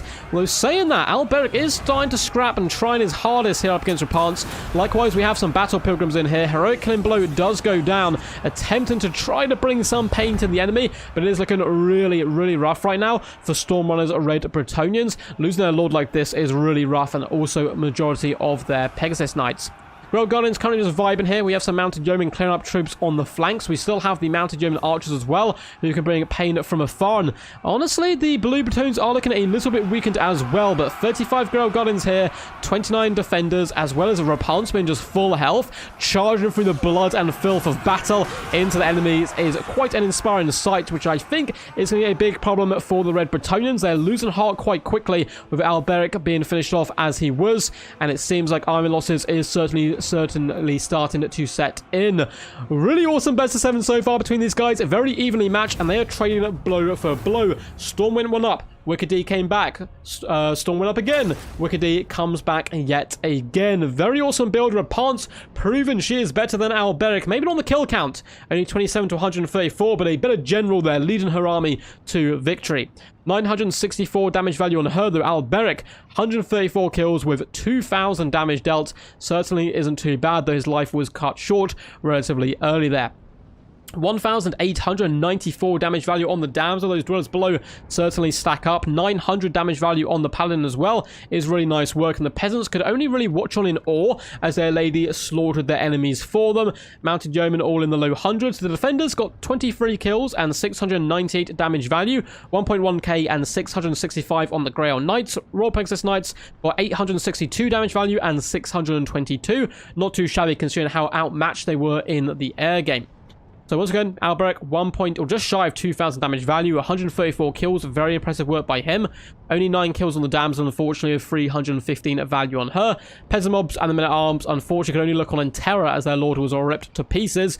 Though this unit of Battle Pilgrims was solid, 800 damage value and 19 kills, not too shabby whatsoever. The Grail Guardians, triple gold chevron, only 749 damage value and 71 kills.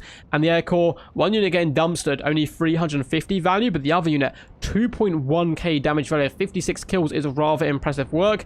The Mounted Yeoman Archers simply could not get into the battle in time to really affect Finns greatly, which was kind of a big problem all round in the end there for the Red Bretonians. There can only be one true Bretonian, and it looks like today it was indeed WickD. GG.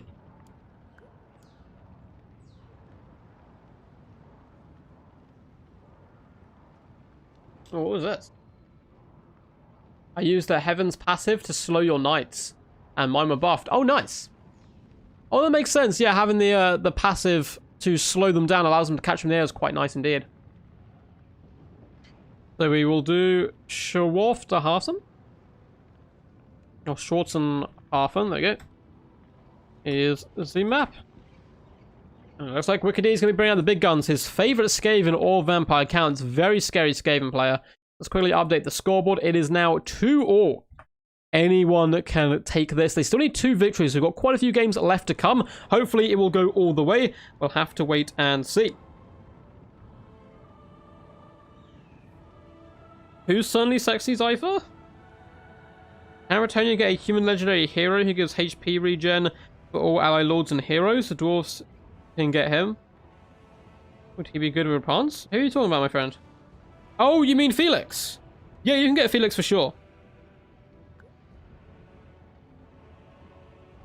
Felix can be relatively decent.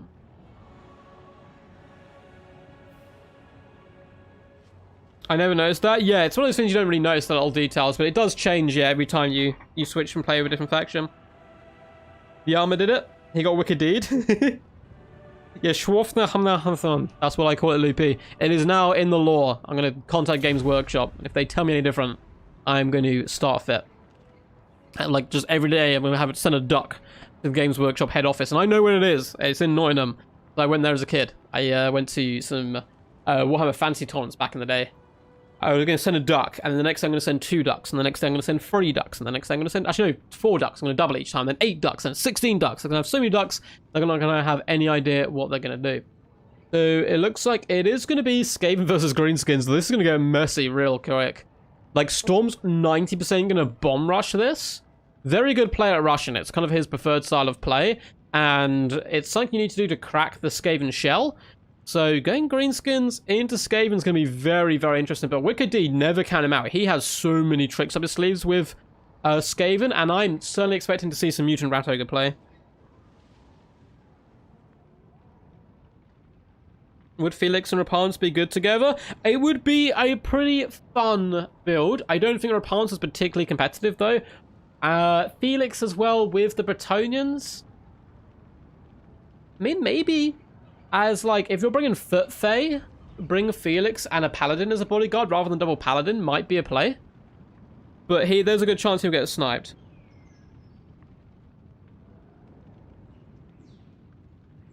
I just, like, go down to the local pond, yeah. I just go down to the local pond and just start yelling quack. And they get the message. They know what's up.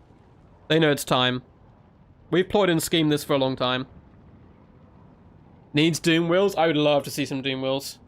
Doom Wheels, Mutant Rat Ogres, or you know, oh no, it wouldn't really work too well against Greenskins. There's a really fun build you can do where you come in with, I think it's Skitterleap.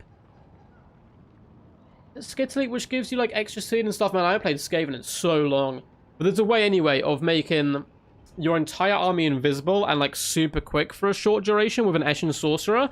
And you like a bomb rush charge the enemy with max wolf rats and rat ogres, and you just straight charge the enemy. And wolf rats are really good at actually pushing through front line. They kind of like run through the legs of the infantry, and you can shut down the enemy back line in like half a second. It's hilarious. It's a real wild and crazy build. It's your boy Quacky. Quacky is indeed Kabuki. Hope you're doing all good. Hope you're doing all good in the hood. We are finally back streaming. Yeah, the Skaven max mobility build. It is some crazy stuff. I actually cast a really cool Skaven replay. I don't know if it's up yet. I think it is up. I think it is up, where we got to see some... oh my god, they're not used so much. I've completely forgotten what they're called. Doomflayers, there we go. We got to see some awesome Doomflayers in action, which was really good fun. Because I just don't see Doomflayers ever performing well, and they actually got value. It was insane. Apart from that, it was also a really good build and game, but I always want to highlight the Doomflayers wherever possible, because something thematic about them is just these Skaven, like, clinging on to these wheels of death as they rampage with blades in all directions is just so funny, and also kind of crazy at the same time. I just wish they were a little bit more competitive. It looks like WickD is ready. We have 2 to 3 games left, I believe, on these players. Been a good fun return to streaming, though. I know we're cross-streaming with, like, a lot of people right now, so we might not get the crowd we usually do, but nonetheless, I've enjoyed it, and it's going to be getting popped up anyway as a video, so you can always check back and see all this stuff again when it gets uploaded. I think I did drop a video today as well, which is a pretty fun game. I've got a game with WickD dropping tomorrow, which is a 2v2, believe it or not. Not like I normally host, but it was such a good game, I felt like I had to cast it. The WickD is ready Rumble, just waiting on the legendary Storm. I don't see him play greenskins terribly often. It'll be interesting to see what tricks and schemes he has. There's a good chance we might get some invisible play by him as well, like a Blackhawk Rush with Scarsnake, with Tricksy Traps and the Shroud. Could maybe work here. I don't know. You'd have to cover the ground very quickly, and this is quite a big open map, which could be a little bit problematic for that style of play. But it's very fun. It's very fun. Let me quickly check the stream health, make sure it's all good. It looks like it is running lovely. I think. I'll double check. Boop, boop. Yeah, stream health seems to be doing all fine. And make sure we have no questions in the Discord. I have a couple of pins, but I don't think there's anything interesting about the stream, so they can wait till later. Awesome. And we're back. We be back. What's your prediction, though, guys? Who do you think is going to perform the best here between the Skaven and the Greenskins? What's up, Caradoc? How's it going, champ? Caradoc, speaking of you, I think there might be a video of you coming out tomorrow, maybe? Either tomorrow or the next day, of game between me and you. With, don't spoil it for anyone, it's a really fun game between Wood Elves and High Elves. I don't know if you remember the one, but it was a real cool game. With some pretty wild builds. I'm very excited for that one to be released. It's being cast, and I've done the thumbnails and stuff for it, so it'll be out in the next couple of days. Probably tomorrow, but there's a chance the 2v2 one might come out then instead. But I hope you're doing all good, man. I hope you're doing all good in the herd. We're just doing a best of 7 today between WickD and Stormrunner. It's been some pretty awesome games so far, going very back and forth. It's currently 2-all. Stormrunner keeps taking the lead, but WickD certainly won't let him out of his clutches that easily and keeps dragging it back. So I want this to go all the way. I want a 3-all here and then go down to the final deciding game. One for extra dramatic effect, but also just means we get to see more awesome games. Storm is certainly contemplating and trying to come up with a plan here to bring down the mighty Wicked and his Skaven legions. Wood Elves versus High Elves is such a sexy matchup. If High Elves don't spam shields, oh Zypher, you're gonna love it. Trust me, you're gonna love the battle. It is a very fun game. It's got some crazy stuff. It's got some real crazy stuff. I'm bringing one of my favorite Wood Elf lords. Definitely my favorite Wood Elf non-legendary lord. That's the hint I will give you. It is so cool to use. But yeah, you guys have to wait and see. Wait and see what that is here. You're fine. Comes some competitive gameplay here. Awesome, man. WickD as well as Storm have been going at it. They have been bringing some pretty fun and like memey builds in a way, or like less used units. There's also been some real top tier competitive play here, particularly with Storm's like combination of Plague of Rust. You should have seen it earlier. He was combining Plague of Rust with Chaos Knights, and it was disgusting. They were just deleting units, which is again something that I think gets overlooked, is using Plague of Rust with combat units. It's super effective. You don't just have to use it with those ranged troops, right? Yeah, like a little New Year gift to you, Caradoc, for sure. For sure. Lots of riders. I really reckon we're going to get lots of, like, boar riders here. We could do. We could do. I think there's a good chance for a mass infantry rush here from the Greenskins. There'd be a chance. There'll be a big chance. You think you know what it is? Oh, Zypher, it's so good. It's so good. It's such a cool lord. I use it, like, quite a bit. I think I used the build before. It's, like, my favorite Wood Elf build to use, basically. It's not, like, super competitive build, but it's not, like, garbage either. It's, like, a useful Wood Elf build. And I used it in one of my own one-build Battle Royale tournaments and got to the finals of it. I was like, oh, God. Like, this wasn't meant to happen this way. But I need to bring those back. I haven't done a one-build Battle Royale in quite some time, actually. Huh. Maybe we'll do one of those Thursday. I don't know if people will be interested in doing one of those.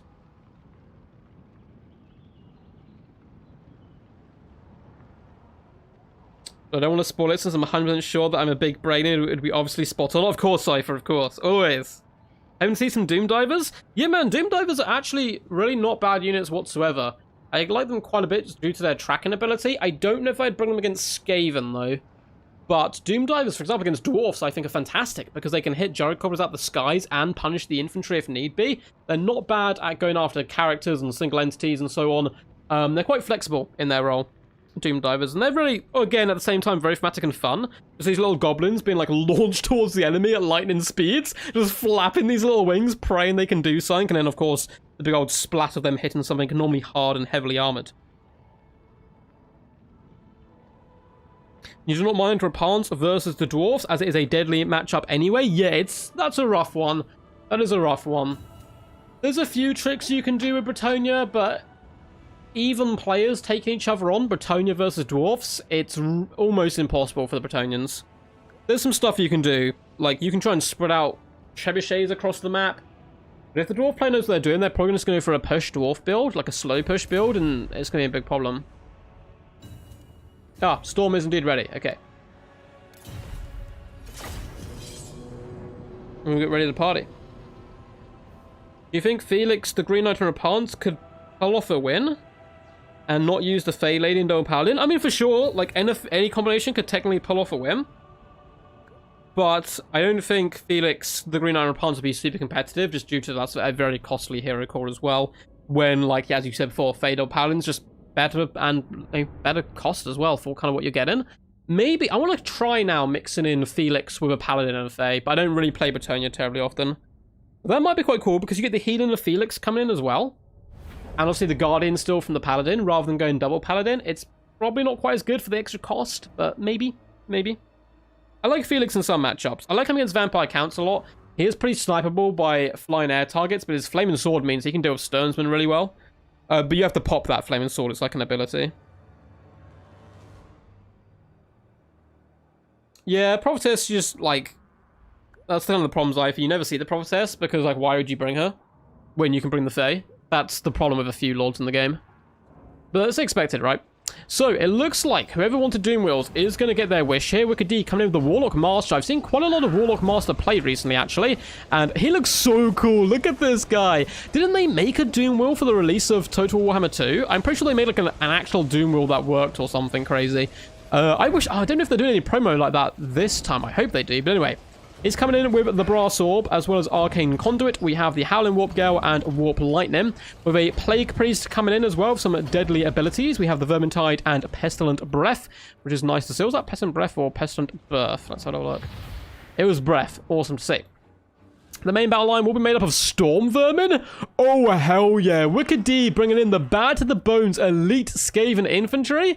We have Storm Vermin. This is really cool. I don't get to see these guys terribly often. We have a double basic Storm Vermin as well as the Council Guard in the center. A load of Skaven slaves making up the front battle line. And what else do we have? It looks like we have some slingers in the form of Skaven slave slingers, so nothing fancy there. We then have triple rat ogres, one of which is the Pit Fighters of Hell's Deep. And then we have the kind of WickD calling card. This is something Wicked brings a lot and makes work very, very often, is the big, burly, and scary mutant rat ogre, who's looks to be having a whale of a time and getting ready to scrap it out with the enemy.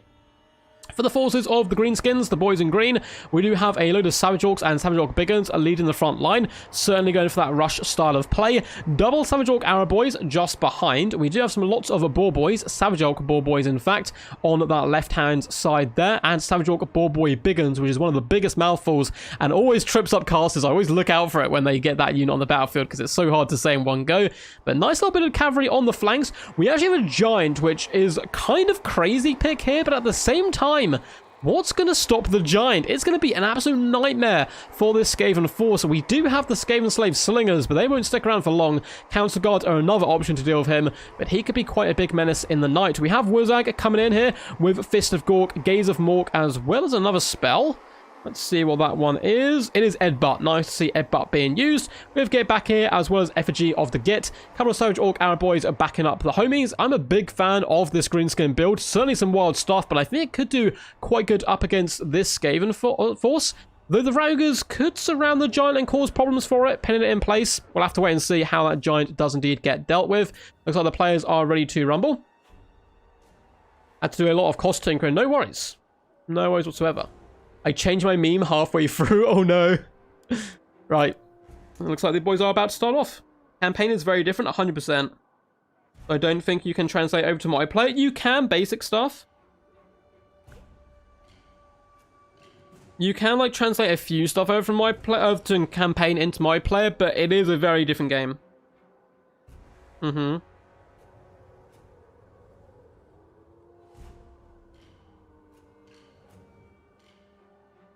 Yeah, dwarfs are really scary up against Bretonnia because their infantry beats your infantry and your cavalry struggles to find good targets, can often be overwhelmed as well by just like mass slayers or shooting. Yeah, so for those who have noticed before, like in the top right and top left here, you can see it's no longer Bretonnia. It's like a little Skaven skull and symbol and stuff, which is really cool, nice little touch. What? Scream Stormrunner. He's ready. He is ready to rumble. That's a very quick drink because these guys do get prepared. That is the good stuff. I really hope this Giant does bits. I just want this Giant to get like 3,000 damage value. Look how he looks really aged. It looks like his life hasn't been that great. I want him to have this moment, this time. Now is the hour. Now is the time of the Giant.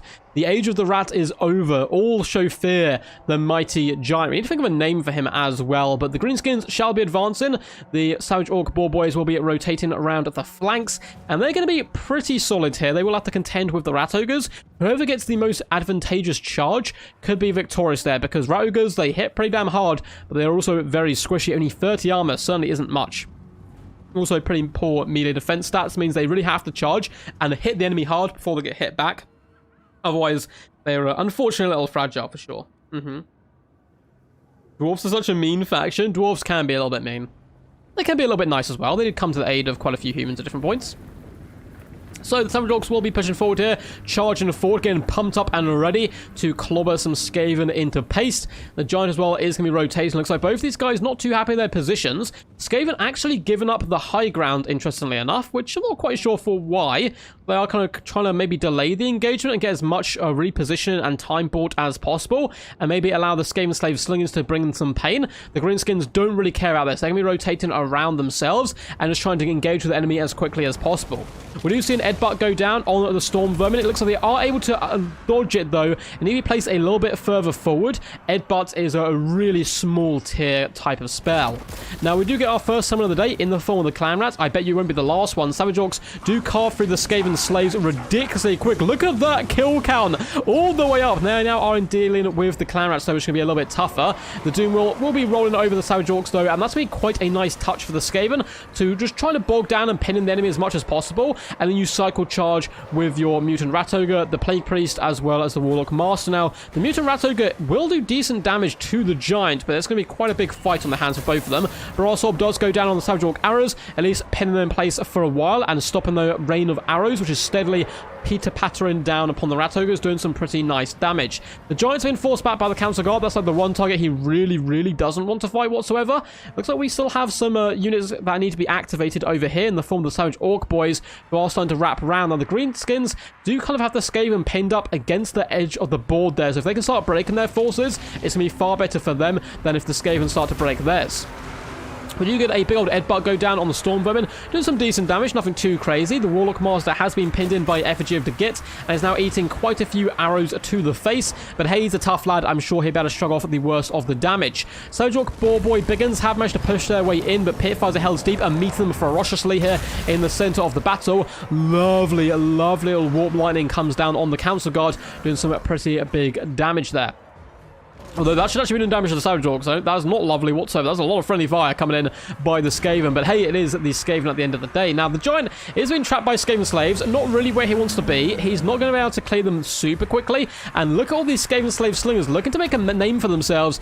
Giant only has 30 armor, and you hit him a lot of the time because, of course, he has a real big hitbox in general, and he is not loving this whatsoever. Now, we do have Rat Ogres in the back. They are jumping the Savage Orc Arrow boys. The Giant definitely needs to pull back and try to save them. Greenskins are pushing through, but at what cost?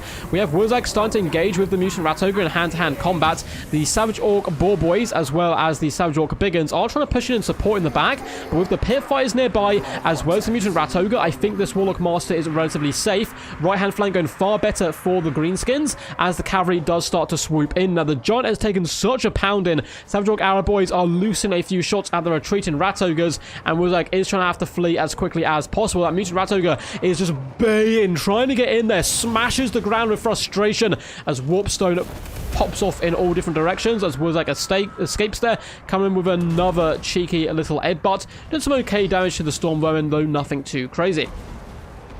Another Brass Orb coming in. This can be used in quite nice conjunction in general with the Warp Lightning to pin the enemy in place. We get a nice Warp Lightning go down on the Savage Orcs, and the Brass Orb does some decent damage. Mutant Rat Ogre just Leroy Jenkins it straight into the enemy, going for an absolute charge in with the Warlock Master not too far behind. I think the Skaven are managing this game relatively effectively, though there are still decent amounts of Greenskins left on the field who can rally and come back. We also have a big shot coming in downrange, aiming at the Plague Priest and completely missing, whizzing by harmlessly into the distance. Now, the Warlock Master is getting very low, though. He is surrounded by enemy cavalry, but with the support of and protection of the Mutant Rat Ogre and Plague Priest, looks like he will be able to stabilize himself. Savage Orcs are trying to get in and support the Giant, but he has not had a good day. I mean, he's up to 103 kills, but he's taken so much damage from those Skaven slaves slingers. We have yet another headbutt coming down on the Council Guard. That is a lovely, beautiful cast doing some massive damage as the Savage Orcs come in for a 2-for-1 punch. The Giant is desperately clinging on for life right now. It is up to only 382 damage value despite the massive kill count there. The majority of its kills coming on Skaven slaves and clan rats and other useless chaff. Big lightning bolt does come down, catching out the Savage Orcs rather nicely. Wurzag's just vibing off to the right there. Savage Orc Boar Boys are starting to break through. It looks like the Skaven Slave Slingers will be getting shut down here, but the poor Giant, unfortunately, does go down in a shard of Warpstone and bite marks. Poor little baby, look at him. He's like crawling into the fetal position. Poor Giant, unfortunately, didn't have too good a day here. Orc Arrow Boys, well, if they get focused down and forced off by the Plague Priest, it's going to be a really rough road back to victory from the Greenskins. We do get a big fat overcast spell coming in, trying to whack the Warlock Master, the Gaze of Mork. It does some okay damage, but nothing too crazy. And the Savage Orc Boar Boys are just trying to make up where they can, just hunt down the Skaven Slave Slingers who have caused all kinds of pain to the Greenskins today. Large amounts of the Greenskins are starting to flee and retreat in different directions. Now, if they can kill the Greenskin leadership, maybe there's a chance. You take out the Warlock Master, and all these units start to rout with some big cycle charging hits, but it is looking really bleak right now for the Greenskins in general. Good play here with the Skaven Slaves. Use them to chase off 1, 2, 3 different units, though some Savage Orc Biggins have returned to the party. Greenskins going in for one last hurrah. We do have an Effigy of the Git going down here on the Warlock Master, pinning him in place, but the Savage Orc Boar Boys, who are meant to be sent in to finish the job, do get routed, and it looks like the Savage Orcs also don't have too much stomach for a fight left as they start to retreat. We do get yet another headbutt go down on the Storm Vermin. They do some okay damage. Has the headbutt really paid off? I mean, he's up to 1.8k damage value, which is really nice, and it is a cheap spell, so you keep proccing that passive ability, which is something you want to do as much as possible as the Greenskins there. Or particularly with Wurzag, because it pops his like Starwood Shaft and stuff. Is it Starwood Shaft? No, that's the wrong thing. Bone Staff. Man, my memory today, you can tell I haven't been casting for too long. It is... Surely he has it on him. Here we go, the Bonewood Staff. There we go. You want this popped as often as possible. The extra melee attack and charge bonus is ridiculously insane, so you pop as many quick spells as you can. Wurzak does pop Fist of Gork on himself, going toe-to-toe here with the Warlock Master, and might be able to kill him, but unfortunately, he is broken. That Mutant Ratogur's had quite a nice day bouncing around in his bodyguard role, taking down the enemy leadership there in the end, and it is going to be 3-2 here to WickD. He needs one more victory to take himself fully to glory, or is Stormrunner going to punch back? It is the first time in the series Stormrunner has been behind. Very well played to Wicked, very well played to Storm, some awesome stuff. 90 kills there on the Warlock Master with 1,722 damage value. Not too shabby whatsoever. Really good to see him get a bit of a run out today. 600 value on the Plague Priest and 36 kills is decent, and likewise, considering he's so healthy, he had much more value he could have given, barely being scathed right at the end here. The Skaven Slaves just died in their droves, which is to be expected. The Storm Vermin, this is something I'm pretty excited to see how they did. So 48 and 31 kills, 520 and 640 damage value on them is okay. Nothing great though. 615 on the Council Guard with 28 kills. Also always good as a stable central pocket. The Skaven Slave Slingers, 290, 280 and 468 damage value. Honestly, I expected a bit more from them considering they were targeting the Giant for so long, but still good value for such a cheap unit. Ratogurs, 320, 791, 771 value on them. The Mutant Ratogr, again, barely scathed in the latter stages of the battle, and still getting 30 kills and 1.2k damage value. The Stormrunner, Mighty Wurzak, got 1,848 damage value, a real standout for them on the whole. Savage Orcs, big kills, but a low damage value in the mid to low hundreds, even for the Savage Orc Biggins, despite, 105, 128, 148 kills. It doesn't translate to value, unfortunately, just grinding against the cheap and cheerful chaff of the Skaven. 725 and 393 damage value on the Savage Orc Biggins. The cavalry performed pretty good for the Greenskins, though. 984 value, 778, 384 and 909. The poor Giant, 109 kills, but only 462 damage value, which is a bit of a shame. So let's move the map over now. Let's go to an Alpine Ridge. GG. Alpine Ridge is up next.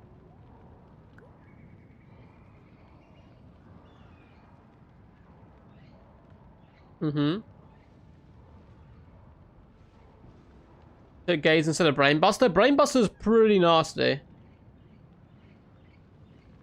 Yeah, because the problem with Wurzak is you don't want to overcast too much and miscast, because of course he's going to be your lord. Which can be a little bit problem. Dark Elves and Lizmen from Stormrunner. Nice to see. Nice to see. He's a very good Dark Elf player as well, actually. And there's a really solid Lizmen one, but he brings some crazy Dark Elf shenanigans. So it is now 3-2 to Wicked. He needs one more game to pit this best of 7 to bed.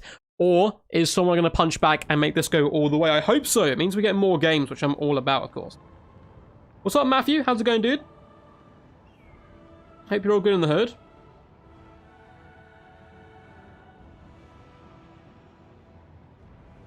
Neckbutts on bot watch. Oh no, was there a bot? Hopefully not. I'll scroll through chat and see if I can find anything. It looks like someone did delete a message. Zombie Giants would be fun. Zombie Giants would be very cool. But, I mean, with Vargulfs, it would make them a little bit redundant. I mean, no, maybe. Maybe you could use them like, yeah, like Mutant Ratogurs would kind of be like the Vargulfs. Maybe Giants would have a place, but I'm not so sure they would. The Mutant Ratogr should be named Pinky, as in Pinky in the Brain. In which case, that'd be awesome. And the Warlock Master's Brain, I guess.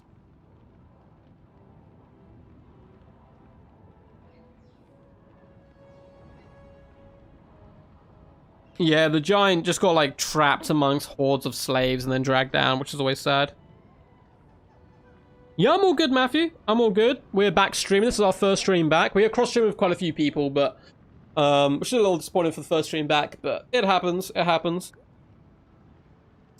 So yeah, glad to be back streaming. Going to be doing a stream probably Thursday and Friday, I would most likely think. I'd think, so I'm doing D&D tomorrow, so I won't be able to do it then. But I'm very glad to be back streaming. I had a nice time away over the holidays. I wasn't here, went like down and visited family and so on. Family and friends, which was really awesome to see everyone again. Of course, it's kind of crazy times of COVID, so I haven't been able to see them for like over a year and a half or something crazy. That was really good fun, and now that I'm back, we took a little bit of time off from live streams, just focused on videos. But now I'm back, baby, and ready for war.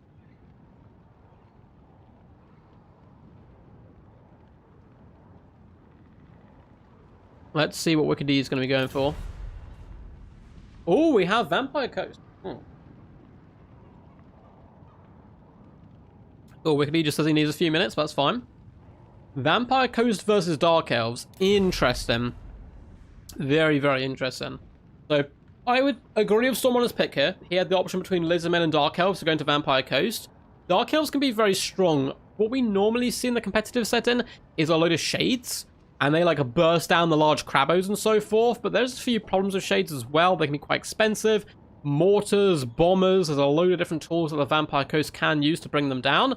There's a chance we get an Air Core as well, so like Shades with some cheap infantry and a bit of an Air Core can work really well. You can mix and match it a bit and go with like a Witch Elf spam rush, but they get bogged down so much by the undead, particularly with all their summons.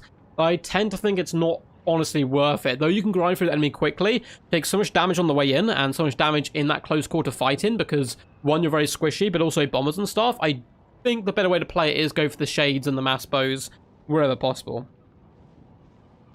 So when can we get the Dowie versus Dowie match that everyone obviously wants? I mean, it's up to the players, man. Give us Morngulls. Morngulls could be pretty cool here. They could be pretty cool here. I wouldn't even mind the Regiment Renowned. Though they rampage, which sucks, they do have Stalk, right? And Stalk could be pretty useful if you've got a back line. You hide them in your own back line, and you like spring the trap when the enemy comes in to like shut down your guns. A Mongol Haunter if you're really brave. Hey, Mongol Haunters look awesome. I'm not saying they're good, but they look awesome. They look kind of horrifying as well, with that jaw like just dangling down. But yeah, also, just because I know I did this at the start of the stream, but a few people might not have seen it yet. Look what I got for Christmas, guys. Look what I got. Boop. There's me. I didn't get myself Christmas, but just behind me, if I do like a little crouch or a little like swoop, you can see behind me there's a giant duck now featured on my wall with like a thunderstorm going behind him with Release the Quacken popped on it, which, you know, I feel like it helps me cast. I know there's a duck watching over me. It's a nice feeling, right? Give us Mongols or give us death. There will definitely be death, destruction, and carnage. I can guarantee it. I can guarantee it. For which nation? I do not know. I don't know who's going to win here. I don't know who's going to be able to pull this one out. Obviously, WickD just needs the one win, so this battle means a lot more to Storm than it does Wicked, because he needs this win to stay in the best of 7, and it would come down to a final confrontation, arguably the ultimate showdown of ultimate destiny between these two champions. Been some good fun games so far. Looking forward to some, hopefully, you know, hopefully 2 more, but maybe just 1 more. We'll have to wait and see how it goes. Awesome. Yeah, it's so awesome. I've also got a Uncle Iroh one up. But you guys can't see that because it's on the wall behind my PC, so behind my webcam. Is Solostra's time to shine in this match? I'm calling it now, says Randy Campbell. Hopefully we get some Slosher. Should be pretty cool. Wicked has been bringing quite a lot of crazy lords. I mean, it's either that or Araness Assault Spite, most likely, that we will be seeing on the battlefield. Slosher can do some decent work. She's a very big target, though, on her Crabbo for that Shade bow fire. But if Storm goes for the infantry rush, which we've seen him do quite a bit so far today, she could be amazing. However, Scorchrunner Chariots, Dark Riders, they're all kind of elements which support rushes in general, and they are so nasty up against Slosher. But maybe with missile support, it's possible. Maybe it's possible. So Storm is ready to rumble. Just waiting on WickD. He did have to quickly shoot to the bathroom, so it might be a few minutes. But that is all good. It is all good. What faction are you guys most looking forward to playing, by the way, in Warhammer 3? I know I've asked this a few times, so I'm interested to see. It looks like Kislev and Nurgle are the 2 most popular, at least from what polls that I've done before. I did a vote on like which demon faction you're looking to play the most, and which like a non-demonic faction, I suppose, are you looking to play the most. And Kislev came top by a considerable margin on the non-demonic factions, and Nurgle just about took it on the demon ones. Now, the demons were all way closer. So all the demon factions were relatively close with Nurgle, kind of picking it just about, but for the non-demon factions, Ogres were way down, Cathay were kind of in the middle, and then Kislev would just dominate him. So I'm quite happy about that, because myself, just from looking at the trailers, so I know nothing about the gameplay and stuff yet, just from looking at the trailers, I feel like I might be a Kislev main, because they look so freaking awesome. The polar bears run into battle. What's not to love? Well, obviously, I'll have to wait to get my hands on the game, try it out, see whose playstyle I like the most, and kind of go from there a little bit. Trill bolt throws, shades, Corsair front line. Yeah, that could be nasty. Who wins? Animated Hulks versus basic trolls versus basic rat ogres? Probably trolls because of the regen. Depends if they're allowed to run away and come back and live to fight another day. And it also depends on who gets the charge and stuff, because rat ogres can really do a number on like anything when they get the charge, but not so much on their way around.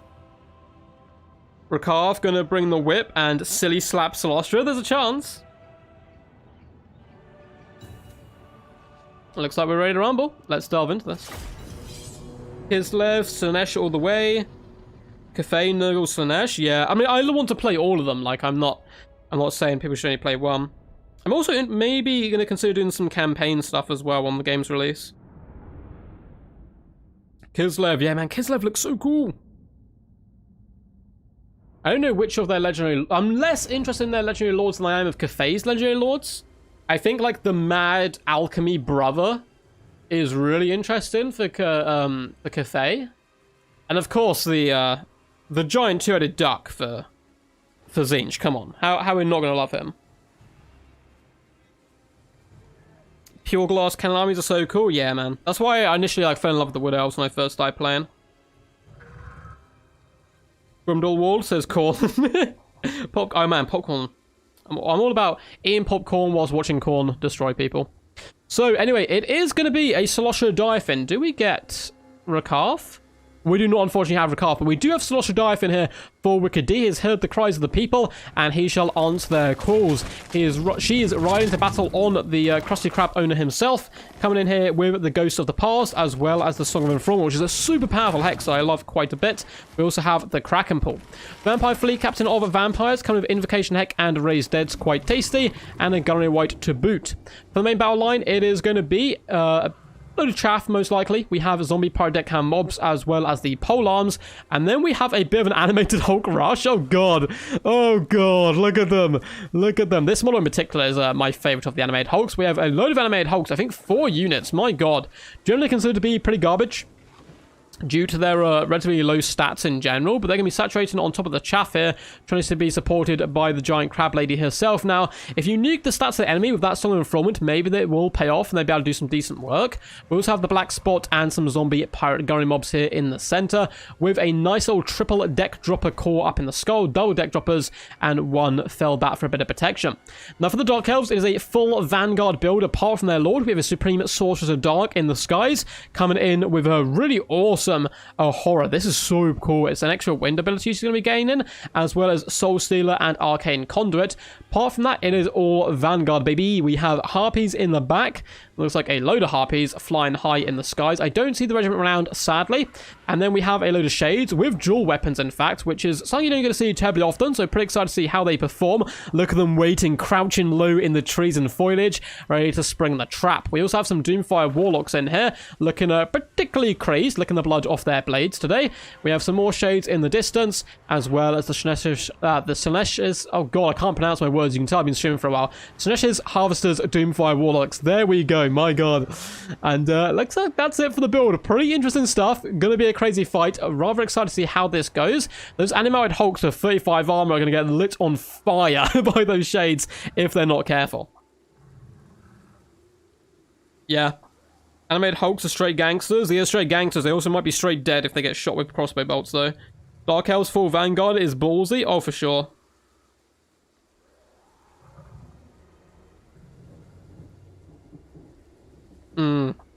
Arid, yeah, I'm excited to try Cafe campaign. I'm excited to try a load of the campaigns. They look like they've really fleshed out going for these like stylized campaigns where each faction really has its own style, and it's made me way more interested in campaign than I've ever have been. So I'm definitely going to be doing some campaign streams and stuff when it comes out, and just probably doing some campaigns in my downtime as well. So let's see. Good luck, have fun. Looks like they are ready to rumble. Good luck, have fun, lads. Let's have a little sip of the drink as well.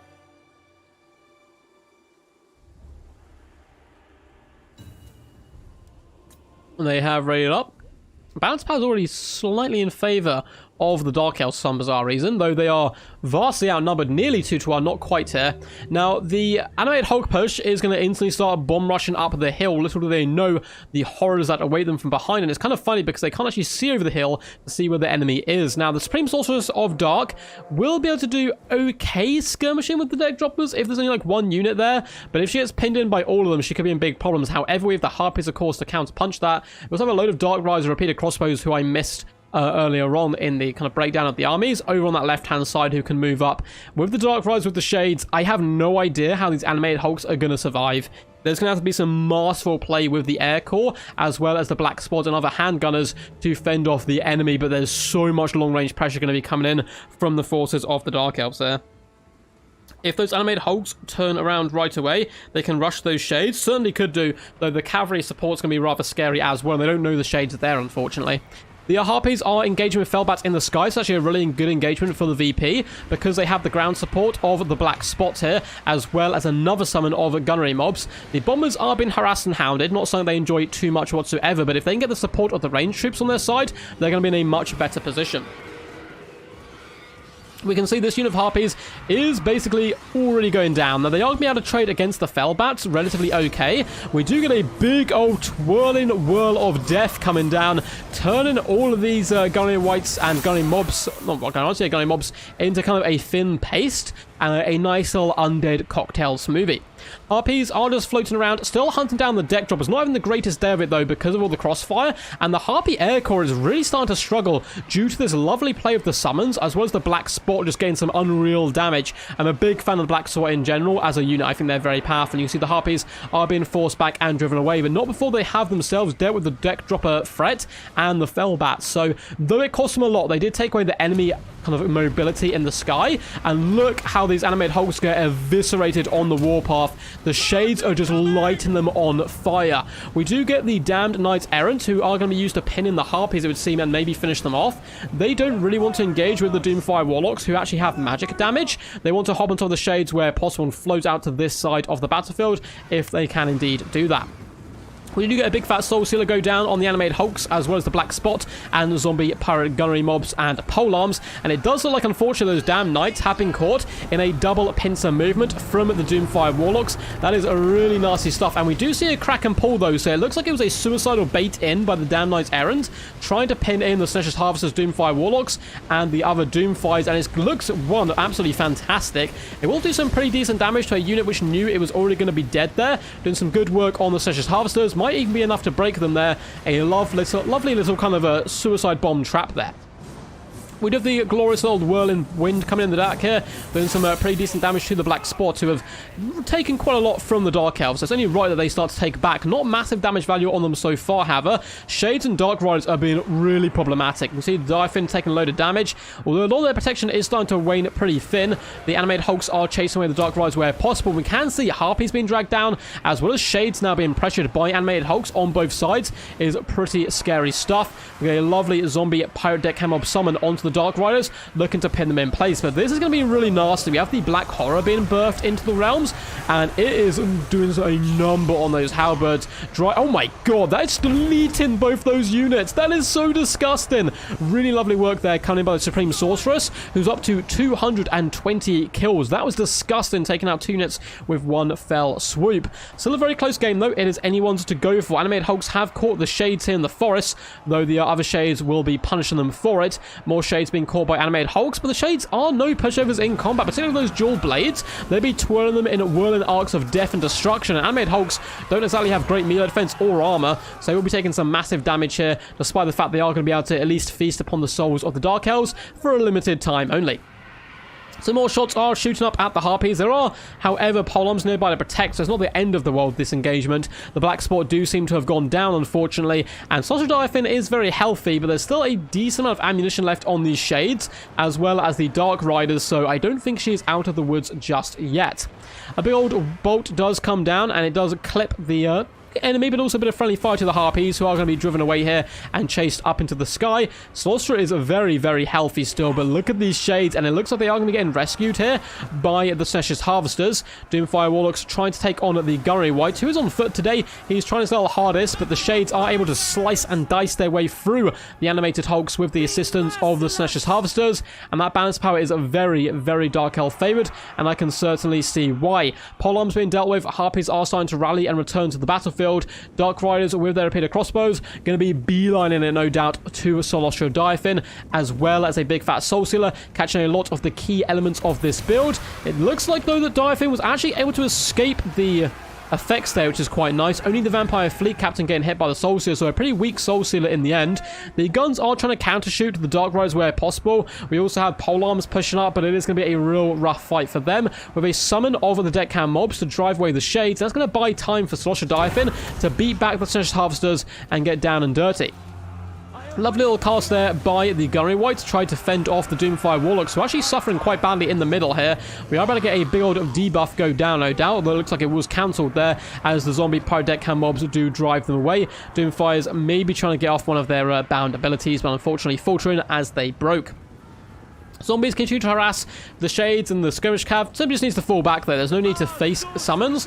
You can retreat and live to fight another day. In the center here, zombie pirate deckhand mobs will be going down to the might of the Doomfire Warlocks. We have a taunt currently popped on them, which is not going to be doing them any favors. They are taking considerable damage and a little bit of friendly fire as well, as those crossbow bolts are looped up and over. Not quite sure how you loop a crossbow bolt like that, but they are managing to pull it off. What do I know? They are elves. They are masters of archery. Shades are turning around, and this is real rough for Solosha. Look at the damage. Oh, it hurts me so much to see her taken down like this. The Harpies are struggling a little bit up against some of the polearms. The characters are pushing forward as well. The Gunnery White can do some pretty good pistol shots to try to fend off the enemy. We also have some zombie pirate deckhand mobs being used just to chase off the Shades and Dark Riders. Storm just doesn't need to buy this bait. Just turn all your units off fire at will. Just wait out the summon and only shoot at Solostra and other key targets. Now, the vampires are trying to find their way back in where possible. Harpies have raid in the distance here, as well as the Harvesters in the back, so they can come back into the fray. But elsewhere, a lot of the Dark Elf forces are getting dealt with. Harpies been shut down, likewise are the Doomfires. It does seem like we have an Arcane Conduit go down on Solostro Diaphin. All those shots currently been aimed at the Vampire Caster, because Invocation Heck would be really scary on the Diaphin if they are able to bait out all the ammunition. But the Supreme Sorcerer is going to be coming down and showing her that you're just a 2-bit, 2-rate mage. I ain't real kind of messing with you. You're a weak mage. I'm a Supreme Sorceress. I'm not a basic R Sorceress. And it is easy enough there to simply turn her back to the enemy and watch them crumble. The Gunnery White's pushing up here, as is a zombie deckhand mob, wanting to chase away the Dark Riders. Solostro Diaphin is still been a nuisance, but there's simply no way here she's going to be able to claw this one back, I don't think. She does pop down a Sanguine Enthrallment, which does lower speed, which is quite nice. And she's going after the targets that she can catch, right? Which is, of course, going to be the Shades.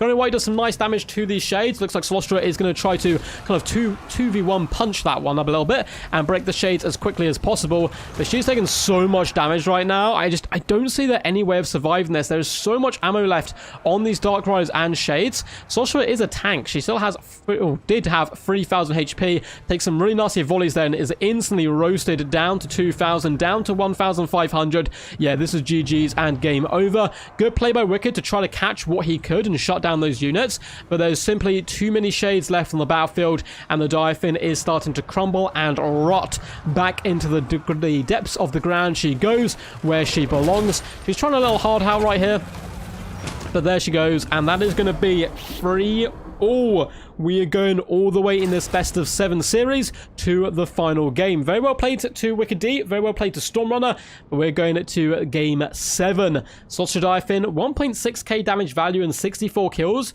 Really is not bad whatsoever, considering the amount of pressure she was under from the very early stages of the battle, from those pesky Shades and nice long-range AP. Vampire Fleet Captain, good support unit, only 410 value here, 830 on the Gunnery White, had some good usage there of his abilities. The infantry, for the most part, performed pretty poorly, of course, in the low damage value, only 609 being the standout, which is pretty good, though, on this unit of polearms. The animated hulks really suffered. 369, 668, 375, 129 damage values. Again, it's kind of an unfortunate roll of the dice on the build, but animated hulks just aren't really good enough, unfortunately. 735 damage value and 559 from the ranged troops. Pretty impressive work there. The bombers got shut down really early doors, though, by the Harpies, who caused all kinds of problems for the Vampire Coast today.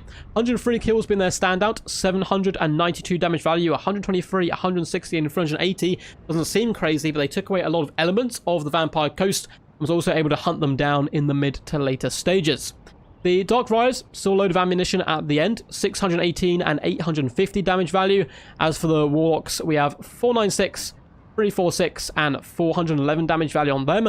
But the Shades were the bread and butter of this build. They are almost a must-have in this matchup for the Dark Elves. 1,800 damage value, 1,800 again pretty much, and 1,179 easily stand out. But likewise, the Supreme Sorcerers with that nasty Black Horror been able to take out 2 units and get 219 kills.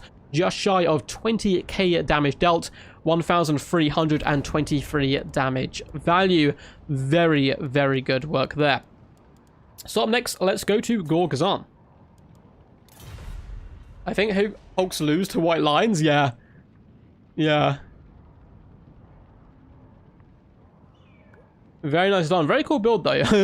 Storm, I'm behind you. GG, well played.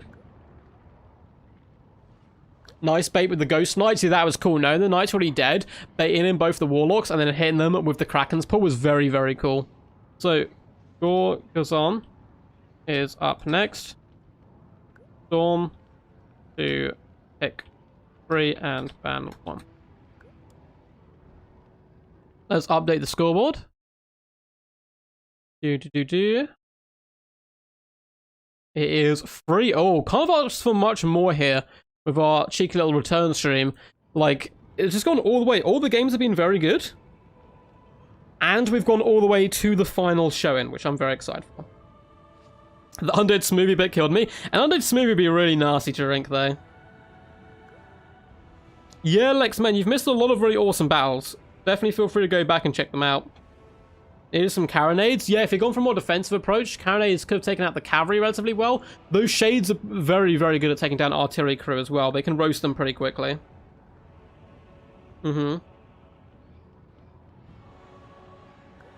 Yeah, looks like the full Vanguard build did work. At least this time. Vanguard builds are very hit and miss, obviously.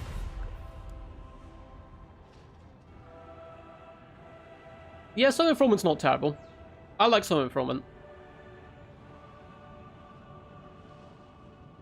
It can be pretty damn nasty. But let these guys do their picks and bans. Have a little sip of the drink here. That'd be the good stuff.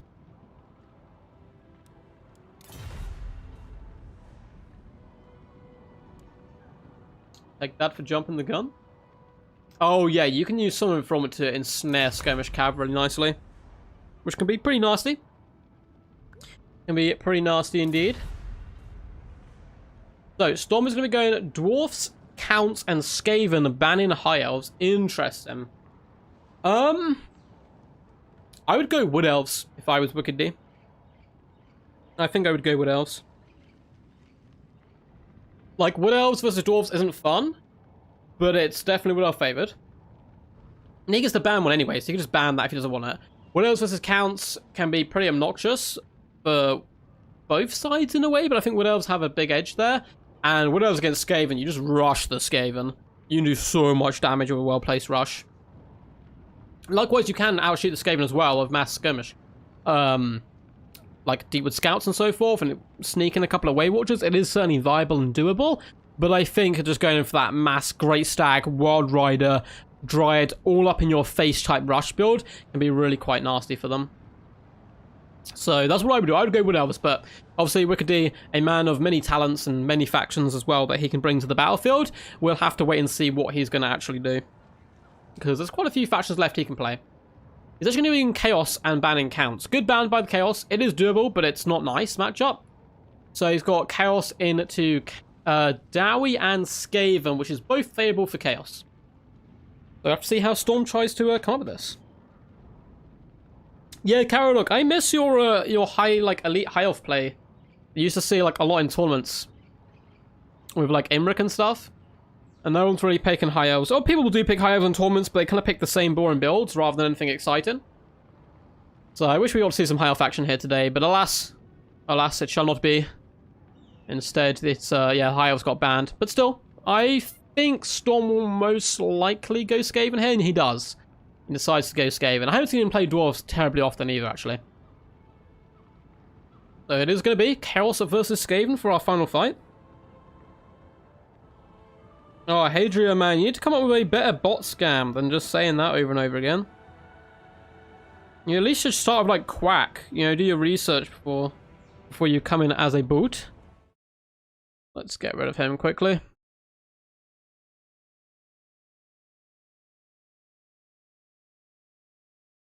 Hopefully that's taking care of him. Go. And there's Skaven. Skaven vs Chaos.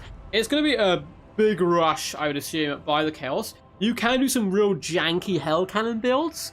They're not particularly amazing, but if your opponent hasn't brought the right tools, they can be a little bit devastating. But I think that's super risky. You wish to see some Skaven Kite? Oof. That is also a decent-ish play. Mass Skaven Kite, like a full, not necessarily full Ashen build, but those are Gutter Runners and stuff. It's certainly doable. It's certainly doable.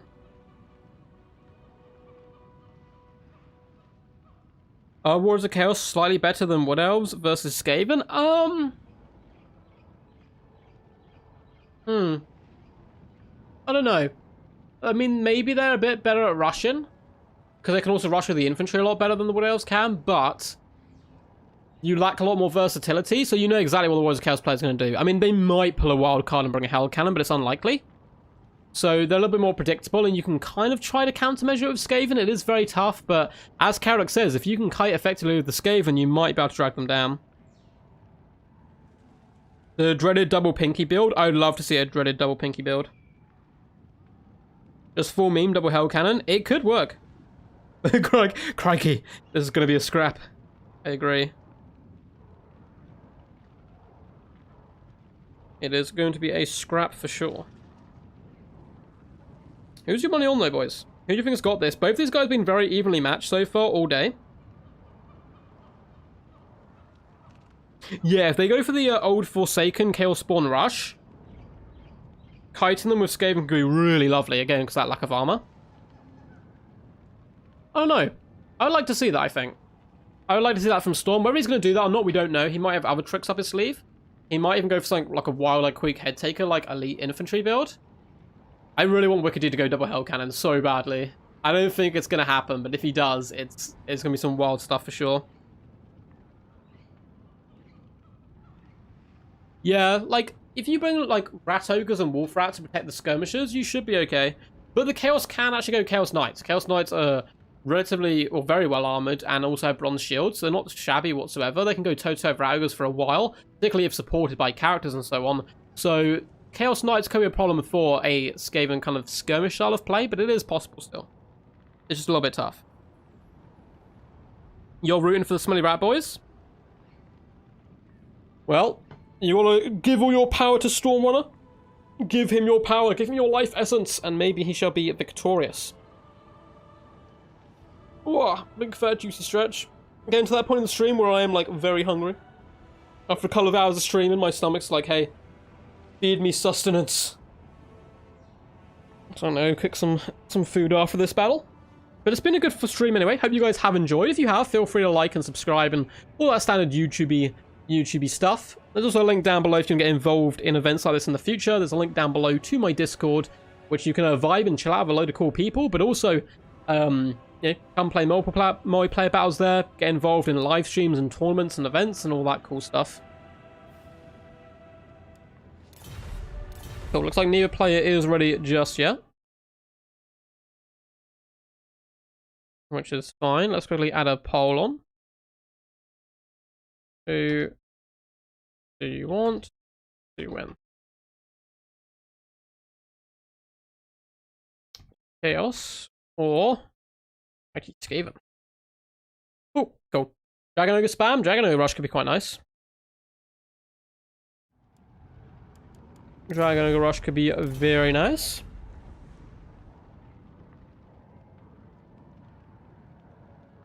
Cool. The poll should now be up on who you think is going to win between the mighty forces of Storm and the Warriors of Chaos. I think it's going to be a Chaos Rush. I think most likely. Gorgzon's quite a big map, though. There'll be plenty of room and potential for kiting back skirmishing, or sitting back with a load of artillery piece and just blowing the enemy off the map before they can even hit you. I would like to see the Death Globe... Oh, not Death Globe Bombardiers. The Avalanche Mortars. The Avalanche Mortars could roast Forsaken in seconds, which would be really nice. If you can protect them, they'll kill all the Forsaken your opponents build for you in not too long a time either. But it is obviously a very hard job to actually keep them protected, which is the main problem, because Chaos are just so good at rushing you. But you can really make them kind of feel the pain on the way in, I suppose.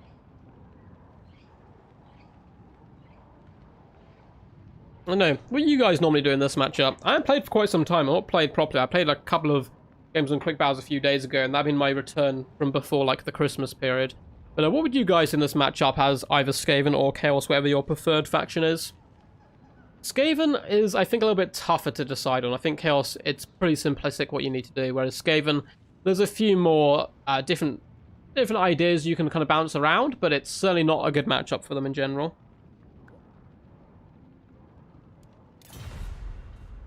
You like how fun my build is weird. This is WickD. I mean, all the builds have been pretty weird today, so I am not surprised in the slightest.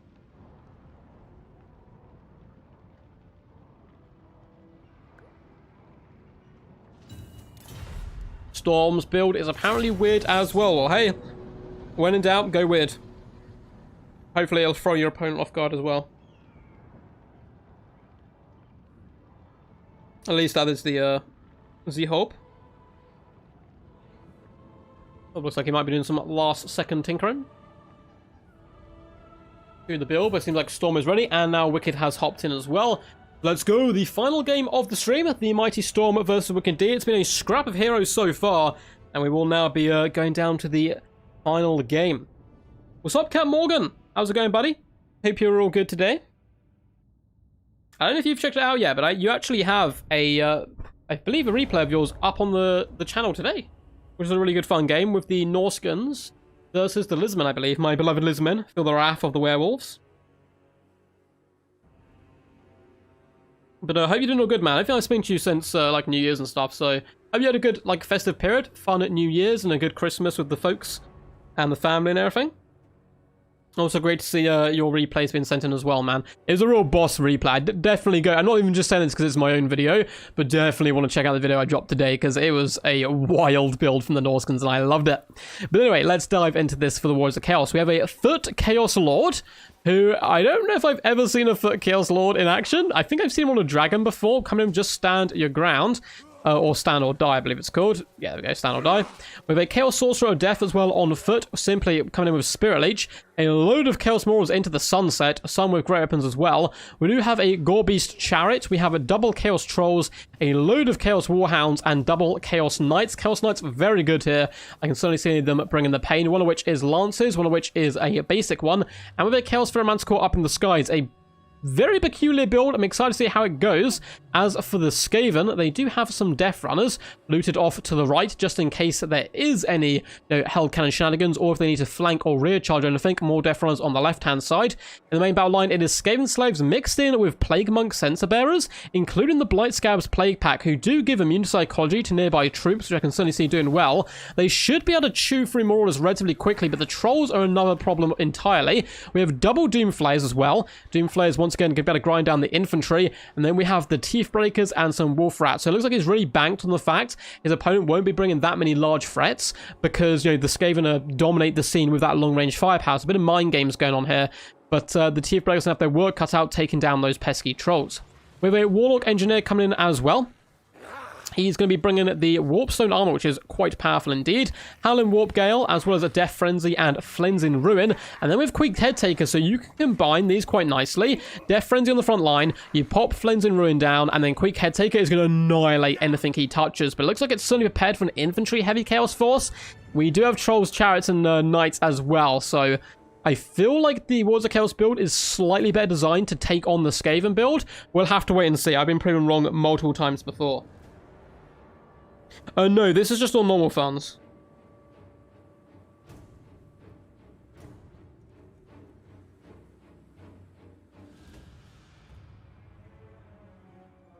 Chaos, I would go horse and dogs. Skaven, I would go wolves and halberds. I don't actually see the Skaven halberds very often. I don't think it's on Ultra Funds. Maybe I've accidentally put it on Ultra Funds. My last live stream was on Ultra Funds, so maybe it is still on. It doesn't seem like the builds have been Ultra Funds, though.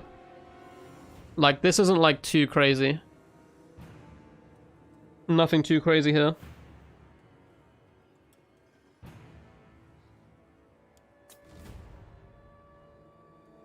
Good luck, have fun, lads. Looking forward to this.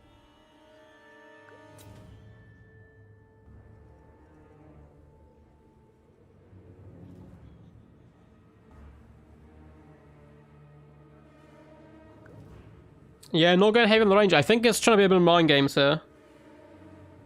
Trying to do a little bit of mind games. Like, you're not going to bring targets because I have a load of guns, then you don't bring any guns.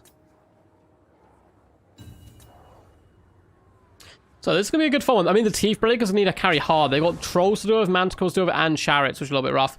So unfortunately, the Death Runners do get spoiled instantly. They pop Concealment Bombs and get jumped by double Chaos Warhounds. This is not the best fight for the Death Runners, unfortunately. They will win it, though, and carve through the Hounds. At least you'd expect they would. They are moving forward now. They are going to just have to, I think, fight. And they're not allowing the Warhounds to get the charge, which is pretty huge right now. So hopefully they'll be able to carve their way through, but there is a load of Chaos Knights nearby, and they might just lance down the Death Runners. The other unit on the other side seems fine, at least for now. Plague Monks will be moving forward with the Doomflayers to engage with the enemy front line. The Death Runners are legging it. Concealment Bombs have been popped, but they are, of course, still being spotted. Chaos Knights will lance in. No, they give up the chase. Looks like those Concealment Bombs have started to work. And the front line, Skaven Slaves engage, but likewise do the Plague Monk Sensor Bearers, including the Blight Scab Plague Pack, doing some pretty horrendous damage along the battle line to these very, very now sick Chaos Marauders. Doomflayers are getting in here and doing some pretty decent damage as well, though the Chaos Knights do start to surround them themselves. We get a Howling Warp Gale go down on the Manticore, which is now starting to eat a bucket ton of damage from the Teeth Breakers. It's not quite close enough to take massive pain, but hey, that's not bad for one decent little volley there. Chaos Trolls are trying to push through. Quick Head Taker is going to stop them once again. The Teeth Breakers start to unleash hell, and the Chaos Pharaoh Manticore is going to rampage directly into the Doomflayers, which isn't the worst target for them. Now, Chaos Warhounds starting to push in. Wolf Rats are there to counterpunch, and it looks like Chaos Trolls have been forced off. We do have WickD overlapping with a lot of his infantry, though, and the Teeth Breakers, who are such a pivotal unit, look like they're going to be going down here, unfortunately. We do have more Wolf Rats. Death Runners have engaged now with Marauders. We have this one unit on the far side, though, who needs to come back because they're not really engaged in the main fight whatsoever. Now, one thing that's going to go really good, though, for the Skaven is Quick Head Taker can easily assassinate both Hero and Lord here, but the Chaos Knights aren't going to give them the chance. Ramrodding into the Plague Monk Sensor Bearers, doing some lovely damage despite the Doomflayer's best efforts to support down here on this right-hand side. On the left, though, it looks like the Gorbeast Chariots as well as the Manticores are going to be feasting upon the soul of the Teeth Breakers, who do unfortunately go down here. Manticore jumping on the Doomflayers, doing some pretty nice work. Though the Blight Scab Plague Pack will do massive damage in this area, it does look like a lost fight in that contingent for the Skaven. They do get a big fat trophy heads down on the Chaos Sorcerer, but he is still going strong. We're going to get all kinds of nastiness going down as well, buffs and debuffs alike. There's a big surround, unfortunately. We are going to be seeing, I'm assuming that is the armor coming down here. And oh my god, plus an Overcast Flensing Ruin going down. That is such a nasty blob fight going down for Chaos, but luckily for them, they have so many troops nearby, but all these abilities really are stacking up, getting some decent damage. But the heroes of the Skaven are isolated and alone. They're winning the fight in the kind of distance, but that's not going to help them. Blight Scab Plague Pack doing some lovely work, but they need to be here in the center because Queek looks like he's going to be breaking with the rest of his forces. Unfortunately, those Death Runners were forgotten. If they were in this fight instead, maybe things would have been different, but there's a lot of Knights, a lot of Trolls as well, which would have been quite problematic for the Skaven nonetheless. The Chaos Pharaoh Manticore still alive after its kind of a brush with death earlier on in the battle. Blight Scab Plague Pack charge after the armored trolls as well as the Chaos Pharaoh Manticore. They look like they should be able to break the trolls here. That immune psychology really going to help out as well in this pitched engagement. And it seems like though the Gorbeast Chariots are going to come ramrodding in, driving through the lines of the Skaven, coming to their rear and doing some massive damage. The Skaven are in really big troubles right now. Is there any way to save Queek? He is desperately trying to escape.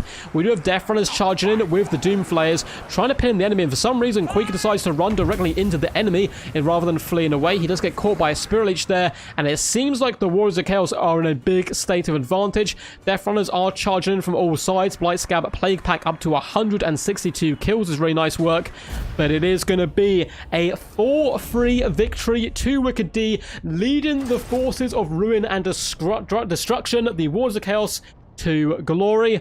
Lovely game by both players, but it is WickD who shall be taking home the prize of today's victory. The adoration and kind of the adoredness from the crowd. So well played to Wicked there. Love to see the foot double character coming in, going rather cheap and cheerful. Only 235 damage value on the Chaos Lord. Basically, you had to spend all day running away from Quake Head Taker. Same situation with the Chaos Sorcerer Death. Only 460 damage on them, but that's not too shabby.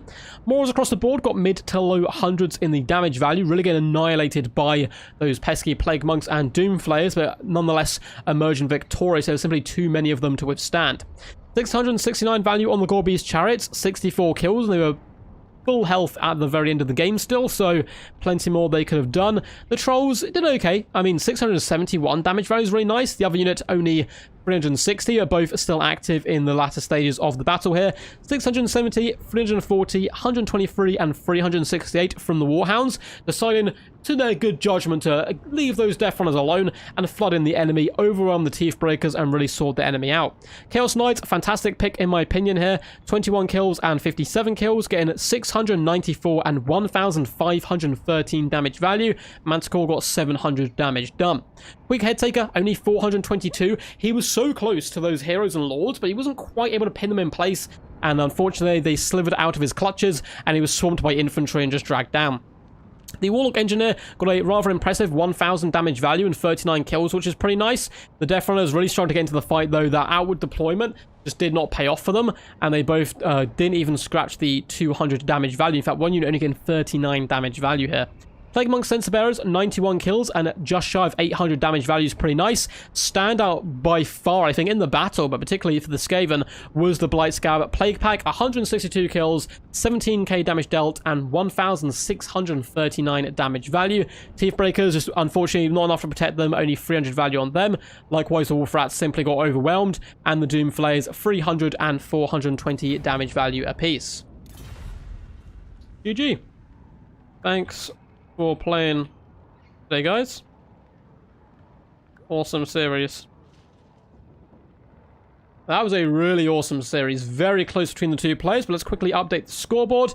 It is indeed going to be a 4-3 victory for WickD. It was a very kind of swinging back and forth set of games, which is really awesome to see. I hope you guys enjoyed. It's been very fun to cast. Once again, if you do enjoy it, feel free to like, subscribe, and all that good stuff. And I do believe currently Turin is going to be streaming, so let me get you a link to him. Let's see. I think Turin's streaming. Yeah, he's streaming some King of the Hill. And it is Total War action for you guys, so it's not Age of Empires, I don't believe. Let me double check. Yeah, it looks like he is streaming some Warhammer. So I'm going to send you a little link to them. And make sure to go over there, yell quack as much as possible, just to let him know that I sent you. And feel free to spread the joy, demand bread, and all that glorious stuff. Thanks for the stream. No worries, Wicked. Thank you for playing, man. Honestly, you played really awesome games with some really fun builds as well. Very impressed with both you and Storm. That was an absolute blast. So, honestly, thank you guys so much for playing, and thank you guys for watching. It's been real. Until next time, peace, peace. And as always, stay awesome.